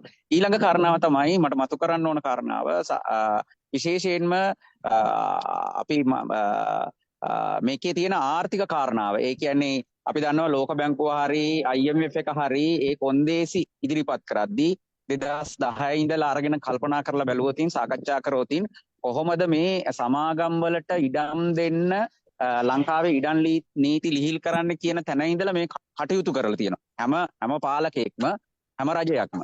එතකොට තවදුරටත් බහුජාතික සමාගම් වලට මේ ඉඩම් ටික දෙද්දී ප්‍රායෝගික වෙන්නේ මේ මහ පොළොව ඇතුලේ පෙරලා මේ අලිමිනිස් ගැටුම කළමනාකරණය කියන කාරණාවට. එතකොට මේකට පැහැදිලි ආර්ථික කාරණාවන් පැහැදිලි ආර්ථික ප්‍රතිපත්තීන් බලපානවා. ඒ ආර්ථික ප්‍රතිපත්තීන් වෙනස් නොවි විශ්වාස කරන්න අමාරුයි.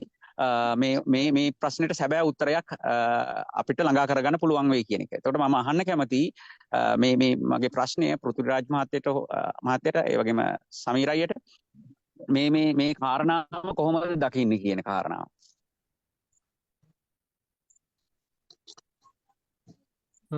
මුලින්ම පෘථිවිරාජ් උත්තර දෙනවද?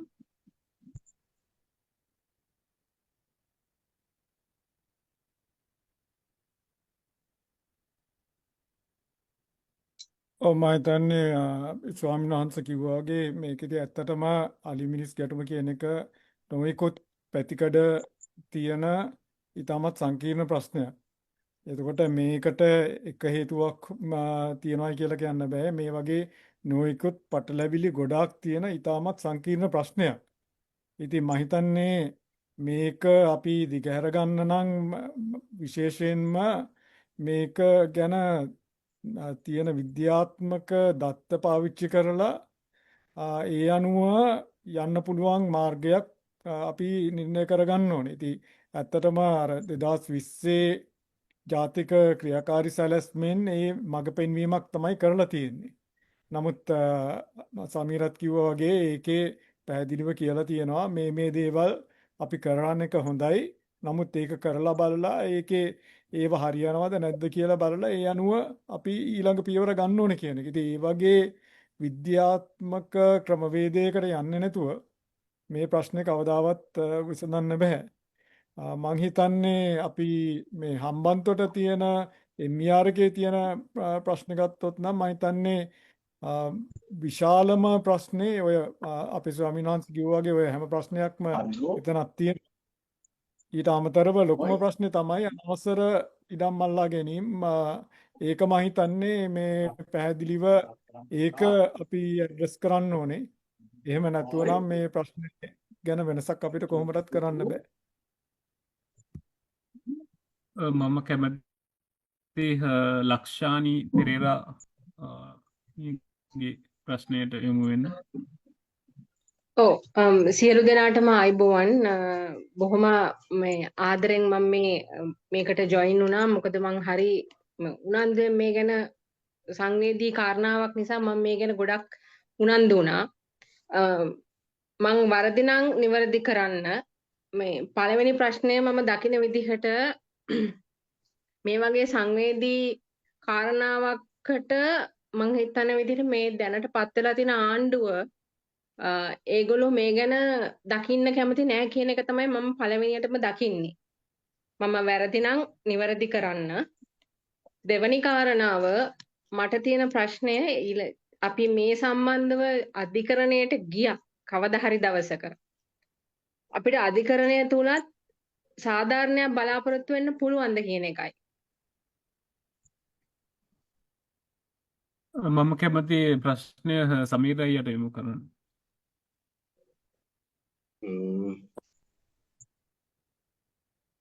ඔව් එක ආණ්ඩුව මේකට සංවේදීද නැද්ද කියන කාරණාව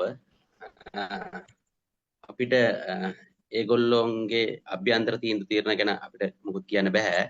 නමුත් සංවේදී නැති වෙන්න බෑ. මොකද ගරු ජනාධිපතිවරයා ජනාධිපතිවරණය කඩින්ම ඒගොල්ලොන්ගේ ඇඩ්වර්ටයිස්මන්ට් එහෙම නැත්නම් ඡන්ද ප්‍රචාරණ කටයුතු වලදී ලොකු ලස්සන කතාවක් කිව්වා. අලි 400ක් හන්දක එකතු කරොත් එහෙම හන්දක් ගහලා බැලුවම මොන වගේ දර්ශනයක්ද තියෙන්නේ. ඒකට කොයිතරම් ඇඬෙනවද වගේ සංවේදී වුණා. ඒ අලි 400 කියන කතාව ඇතුලේ විද්‍යාත්මක පැත්තක් තිබුණා. ඒකට ඇඬෙනවයි කියපු කතාව ඇතුලේ සංවේදී කතාවක් තිබුණා. එහෙමනම් ඒ කතාවක් නිකන් කියන්න බෑ. ඒක අධ්‍යයනය කරලා මේකේ සමාජීය වටපිටාව, සංස්කෘතික වටපිටාව සහ ආර්ථික වටපිටාව සහ පාරිසරික වටපිටාවෙන් සන්නද්ධ කතාවක් තමයි ඒ කිව්වේ. ඉතින් ඒ කතාව නැවතත් ඒගොල්ලෝ බැහැර කරනවද? එහෙම නැත්නම් ඒ කතාව කිව්වේ ඇඩ් එකකට විතරක්ද, ඡන්ද පදනමක් හදාගන්න විතරක්ද කියන එක දන්නේ ඒගොල්ලෝ. හැබැයි අපි එතන නැහැ. අපි ඒගොල්ලෝ එහෙම කොහොම කිව්වත් ඕනෑම ආණ්ඩුවකට වර්තමානයේ නෙමෙයි පහුගිය ආණ්ඩුණත් අපි අපේ කතාව කියලා තියෙනවා. ඒක නිසා ඔබතුමියට කියන්න තියෙන උත්තරේ අපි දන්නේ නැහැ ඒගොල්ලෝගේ කතාව. හැබැයි අපි එහෙම කතාවක් ඇතුලේ අපි ඉන්නේ නැහැ. අපි ඉන්නේ අපි දැන් ඔය කියපු විද්‍යාත්මක සංකල්පය ඇතුලේ. සහ ඊළඟට ඇහුවේ කාරණාව මට මතක නෑ. අධිකරණ ඇත්තම අධිකරණයට ඔබතුමීට කියන සතුටු කාරණයක් තියෙනවා. මේ වෙද්දිත් පාරිසර යුක්ති කේන්ද්‍රය මේ සම්බන්ධයෙන් අධිකරණ කටයුත්තක නියැලලා ඉන්නවා. ඉතින් අධිකරණ කටයුත්තක් අද පටන් අරන් හෙට වෙනකොට තීරණ දෙන්නේ නැහැ. ඒක අපි කවුරුත් දන්න දෙයක්. විශේෂයෙන්ම දැන් අදත් අපි සමාජ මාධ්‍ය දැක්කා වනාලි පළවා හැරීමට විරුද්ධව දාලා තියෙනවා. නමුත් පළවා හැරීමට කියන කාරණාවේදී නීතිපතිවරයා ගන්න තීරණ සහ අපේ නීතිඥ මහත්තුරු ගන්න තීරණ වෙනස්. ඒක මේ මට හිතෙන අද කණ්ඩායමේ ඉන්නවා අපේ රවින්ද්‍ර සරුත් ඉන්නවා. ඉතින් පැහැදිලිව කියන්න ඕනි MER එක බේර ගන්න මූලිකව නඩු කටයුත්තක් දාලා තියෙනවා. ඒක දාලා තියෙන්නේ බොහොම සත්වෝසෙන් කියන්න ඕනි පරිසර යුක්ති කේන්ද්‍රය. ඒගොල්ලෝ තමයි වැඩිම නඩු ප්‍රමාණයක් ලංකාවේ මේවට දාලා තියෙන්නේ. ඉතින් මේකටත් ඒගොල්ලෝ නඩුවක් දාලා තියෙනවා. ඒ නඩුවේ කොටස්කාර විදිහට හවුල්කාර පාර්ශ්ව විදිහට අපිත් ඉන්නවා. ඉතින් අපි බලාපොරොත්තු වෙනවා නඩු කටයුත්තකින් හෝ මේ කාර්ය හරි විදිහට සාර්ථකව ඉස්සරහට යාවි කියලා. අනිවාර්යයෙන්ම ඒ දෙකම ඒ විදිහට තමයි මගේ දනුදැනුම නැතුව තියෙන්නේ. නීතිඥ ආචාර්ය රවීන්ද්‍රනාත් දාබරේ මහත්මයා අපිත් එක්ක එකතු වෙලා ඉන්නවා බව මම කලින් දැක්කා. එතුමා දැනුත් අපිත් එක්ක සම්බන්ධ වෙලා ඉන්නවා නම් මේ පිළිබඳව අදහසක් ඉදිරිපත් කරන්න ඔබතුමාට අවස්ථාව දෙන්න අපි ඉතාම උනන්දුවෙන් කැමැත්ත දක්වනවා. දාබරේ මහත්මයා අපිත් එක්ක ඉන්නවද මේ වෙලාවේ සම්බන්ධ වෙලා? හරි. වේලාව ගත වෙමින් පවතින නිසා අපි තව එක ප්‍රශ්නයකට අවස්ථාව ලබා දෙමු. හර්ෂ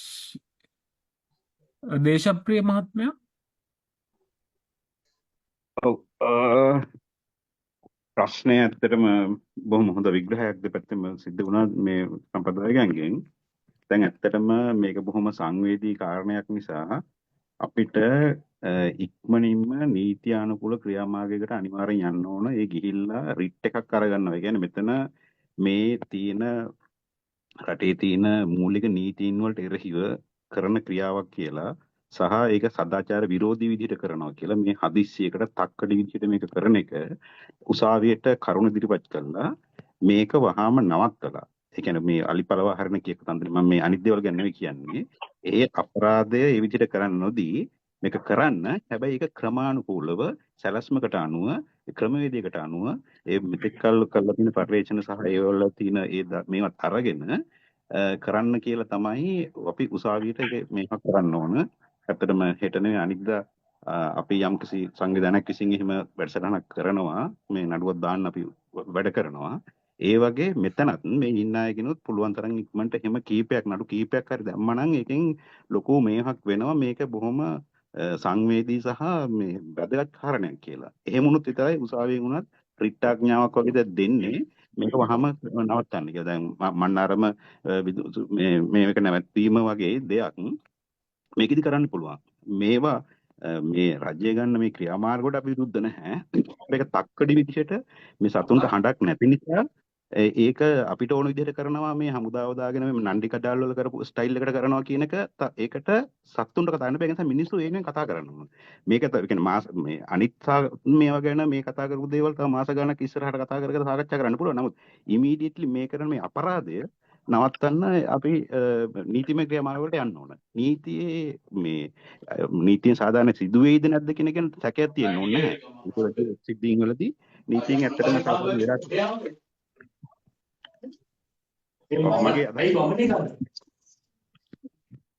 බොහොම ස්තුතියි ඔබතුමාගේ අදහස් දැක්වීමට. මං හිතන්නේ ඇත්ත ඔබතුමා කියන කාරණාවත් එක්ක අපිත් සම්බන්ධ 100%ක් එකඟ වෙනවා සහ පරිසර මධ්‍යස්ථානයේ හැටියට අපි මෙතනට එකතු වෙලා ඉන්න පර්යේෂකයන් සංරක්ෂණවේදීන් හැමදෙනෙක්ම මං හිතන්නේ මේ ආණ්ඩුව බලයට පත්වෙච්ච අවස්ථාවේ ඉඳලා මේ වෙනදක් මේ අවසන් මොහොත දක්වාම අලියතුන් සංරක්ෂණය සහ ශ්‍රී ලංකාවේ අලි මිනිස් ගැටුම අවම කිරීම සඳහා විද්‍යාත්මක ප්‍රවේශයකට යන්නේ කොහොමද කියන කාරණාව සම්බන්ධයෙන් ඊටාම උනන්දුවෙන් ඊටාම කැපවීමෙන් තමන්ගේ ස්වේච්ඡාවෙන් ඉදිරිපත් වෙලා තමන්ගේ දැනුම අවබෝධය ලබා දෙන්න උත්සාහ කරා. එතනින් එහාට ගිහිල්ලා දැන් මේ වෙනකොට අපිට පේන කාරණාව තමයි අලි මිනිස් ගැටුම සහ පරිසරය කියන කාරණාවේදී අලි මිනිස් ගැටුම කළමනාකරණය සහ අලියතුන් සංරක්ෂණය කියන නිශ්චිත කාරණාවේදී ආණ්ඩුවට විද්‍යාව ඇලර්ජික් වෙලා තියෙන බව අපිට පෙනී යනවා. ඒ නිසා තමයි අපි මේ වගේ සූම් සාකච්ඡා හරහා පරිසර මධ්‍යස්ථානය මගිනුත් ඇත්තටම බලාපොරොත්තු වෙන්නේ මේ වගේ මේක සම්බන්ධයෙන් ඇල්මැති පාර්ශව ඥානනය කරලා ඒ හරහා ඔබතුමා කියන නීත්‍යානුකූල ක්‍රමවේදයකට නීති අධිකරණය හමුවේ යන ක්‍රියාමාර්ගයකට වෙන්න පුළුවන්. ඒ වගේම සමාජ මාධ්‍ය හරහා වෙන්න පුළුවන්, ජනමාධ්‍ය හරහා වෙන්න පුළුවන්. අපිත් එක්ක ජනමාධ්‍යවේදීන් කිහිප දෙනෙක්ම අද සම්බන්ධ වුණා. ඒ හැම දෙයකම එකතු වෙලා මේ විනාශකාරී මේ ව්‍යසනකාරී අලි මිනිස් ගැටුම ඔඩුදුවීමට දායක වෙන අලි පළවා හැරීම නතර කරන්න අවශ්‍ය වෙන සමාජ ඥානනය කිරීම සහ ඔවුන්ගේ ක්‍රියාකාරීත්වය උද්දීපනය කිරීම කියන අරමුණු සාධනය කරගන්න තමයි අපි අද දවසේ මේ සාකච්ඡාව ආරම්භ කරේ. මම හිතන්නේ විශාල වේලාවක් ගත වෙලා තියෙන නිසා අපි මං හිතන්නේ මේ වැඩසටහන මෙයින් නිමාවටපත් කරන්න අපි බලාපොරොත්තු වෙන්නේ. ඉතින් ප්‍රශ්න අහන්න අවස්ථාව නොලැබිච්ච කීප දෙනෙක් ඉන්නවා. ඒ ගැන කනගාටු වෙනවා. මට නැවත විනාඩියක් දෙනවද? ඔව් කියන්නකෝ ඉක්මනට ඔබතුමා. කියන්නේ ඔව් අපි දිගු කාලීනව මේක සාකච්ඡාවක් විදිහට දැනුවත් කළ ජනතාවට ඒව දේවල් කරගෙන යන්න පුළුවන්. ඒක අපි පැරලි කරගෙන යන්න පුළුවන්. නමුත් මේ ඉමීඩියට් දෙයක් විදිහට හඳුනා ගන්න ඕන මේ කරන මේ සාහසික අපරාධයට එරෙහිව හැකි ඉක්මනින් නඩු කටයුතුකට ගිහිල්ලා උසාවියකින් විතරයි මේක දැම අපි කියන කවුරුවත් කියන දේ ආණ්ඩුව පිළිගන්නේ නැතුව ඒගොල්ලෝගේ ගමනක් යනවා කියන එක කරන්නේ. ඒතර එහෙම කරන ආණ්ඩුව මට්ටු කරන්නේ උසාවිය හරහා තමයි. එතකොට ඒක තමයි තියෙන එකම විකල්පය මේක නවත්තන්න. එහෙම නැත්නම් වෙන්නේ මේ දවස් 20 ගෙවිලා යනකොට ඒ අලින්ගේ කොටසක් තව ওই පන්නන අතරදී මැරිලා ආවි. ඊට පස්සේ ආණ්ඩුව කියයි ඔය ඒක සාර්ථකයි හරි අසාර්ථකයි හරි කියලා එක කිය ඒක වෙනම කතාවක්. නමුත් මෙතන මැදිහත් වීම වෙලා මේ අපරාධය වළක්වන එක කරන්න ඕනේ. ඒකෙදි මම කියන්නේ ඒකට තියෙන එකම ඔප්ෂන් එක නීතිමය ක්‍රියාමාර්ගය වලට යෑම විතරයි. ජනතාව දැනුවත් කිරීම කරන්න පුළුවන්. ඒක කරන්න පුළුවන් දෙයක්. ඔබතුමාගේ අදහසට අපි ස්තුතිවන්ත වෙනවා. ඇත්ත වශයෙන්ම ඒක ගැන කිසි විවාදයක් නැහැ.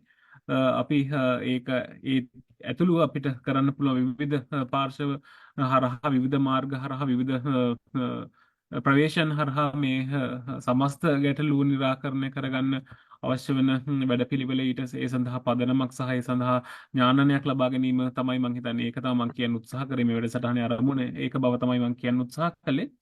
ඉතින් ඒ නිසා අද දවසේ මේකට සම්බන්ධ වෙච්ච මේ වැඩසටහනට සම්පත්දායකත්වය ලබා දුන්න ආචාර්ය පෘථිවිරාජ් ප්‍රනාන්දු මහත්මයා විශාල දැනුම් සම්භාරයක් අපිට ලබා දුන්න සහ එතුමාගේ කාර්යබහුල දිවියෙන් විශාල කාලයක් අපේ වැඩසටහන වෙනුවෙන් කැපකිරීම සම්බන්ධයෙන් අපි එතුමාට විශේෂ ස්තුතියක් පිරිනමන්න කැමතියි. ඒ වගේම අපේ හිතවත් සමීර වීරතුංග මහත්මයා සමීර අයියා ඊයේ අද උදේ පාන්දර තමන්ගේ ගෙදරින් බස් එකේ නැගලා පිටත් වෙලා දැන් අඹම්පොළ ප්‍රදේශයේ පාසල් වැඩසටහන් දෙකකුත් අවසන් කරලා ඒ යන ගමන අතරමඟදී මේ වැඩසටහනට නැවතත් සම්බන්ධ වෙලා දැන් ආයේ රෑ මදියම පහුවදා මං හිතන්නේ අලුයම් කාලය වෙනකොට තමයි ගෙදර යන්න සිද්ධ වෙන්නේ. ඒ වගේ කැපකිරීම කරන පරිසරවේදීන් තමයි අපිත් එක්ක එකතු වෙලා මේ වැඩසටහන වෙනුවෙන් සම්බන්ධ වෙලා ඉන්නේ. ඉතින් ඒ හැම දෙනෙකුටම ස්තුතිවන්තන. ඒ වගේම මේ සඳහා සම්බන්ධ වෙච්ච විවිධ ජනමාධ්‍යවේදීන් විවිධ ඇල්මැති පාර්ශව ඒ වගේම විශ්වවිද්‍යාලවල ආචාර්යවරු කතිකාචාර්යවරුන් ජනමාධ්‍යවේදීන් දේශපාලඥයින් ඒ වගේ විවිධ ඇල්මැති පාර්ශව අද මේ වැඩසටහනට සම්බන්ධ වුණා. ඉතින් ඒ හැම දෙනෙකුටම ස්තුතිවන්ත වෙනවා. අපි මේ තුලින් ලබාගත් දැනුම හරහා මේ අලි මිනිස් ගැටුම අවම කිරීම සඳහා වගේම අලියතුන් සංරක්ෂණය කර ගැනීම සඳහා යම්කිසි සාධනීය ජාතික මට්ටමේ වැඩපිළිවෙලකට මේ රජය සහ මේ ඊට අදාළ වකියුතු පාර්ශව පෙළඹවීම සඳහා තව ඉදිරියටත් මේ වගේ ඒකාරාශී වෙලා දැනුවත්ව කටයුතු කරමු කියන ඉල්ලීම කරමින් මම අද දවසේ මේ Zoom සාකච්ඡාව අවසන් කරනවා. රාහුල් හාමුදුරුවෝ ඔබ වහන්සේට යමක් කියන්න තිබෙනවද? නෑ සුපන් වැඩේ ඉවර කරමු. සූමත් එහෙමද? හොඳයි. එහෙනම් අපි අද දවසට අපි මේ වැඩසටහන නිමවටපත් කරනවා. මට විනාඩියක් හැම දිනකටම දෙන්න මේ ඉතාමත්ම ස්තුතිවන්ත වෙනවා. අමීර මට විනාඩියක් දෙන්න මේ පරිවර්තනයේ කටයුතු ශික්ෂාවෙන් කරපු උදේ රුබන් මහත්තයාට ඔව් ස්තුතිවන්ත වෙනවා අදිස්සියෙන් එහෙම සම්බන්ධ කරගත්තේ. ඉතින් අනිවාර්යෙන් එතුමාට එතුමා අපිට දායකත්වය ලබා දීමත් එක්ක ස්වේච්ඡාවෙන්ම මේ තමන්ට මේකට දායක වීමත් එක්ක මම හිතන්නේ අපිට සිංහල භාෂාවෙන් පමණක් නෙවෙයි දමිළ භාෂාවෙනුත් මෙම සංවාදය ජනතාව අතරට ගෙනියන්න විශාල පිටිබලයක් ලැබුණා. ඉතින් එතුමාටත් අපි විශේෂ ස්තුතියක් පිරිනමන්න කැමැති. ඒත් සමගම හැම දිනෙකටම සුබ රාත්‍රියක් ප්‍රාර්ථනා කරමින් අද දවසේ මේ වැඩසටහන නිමවටපත් කරනවා. හැම දිනෙකටම සුබ දවසක් වේ.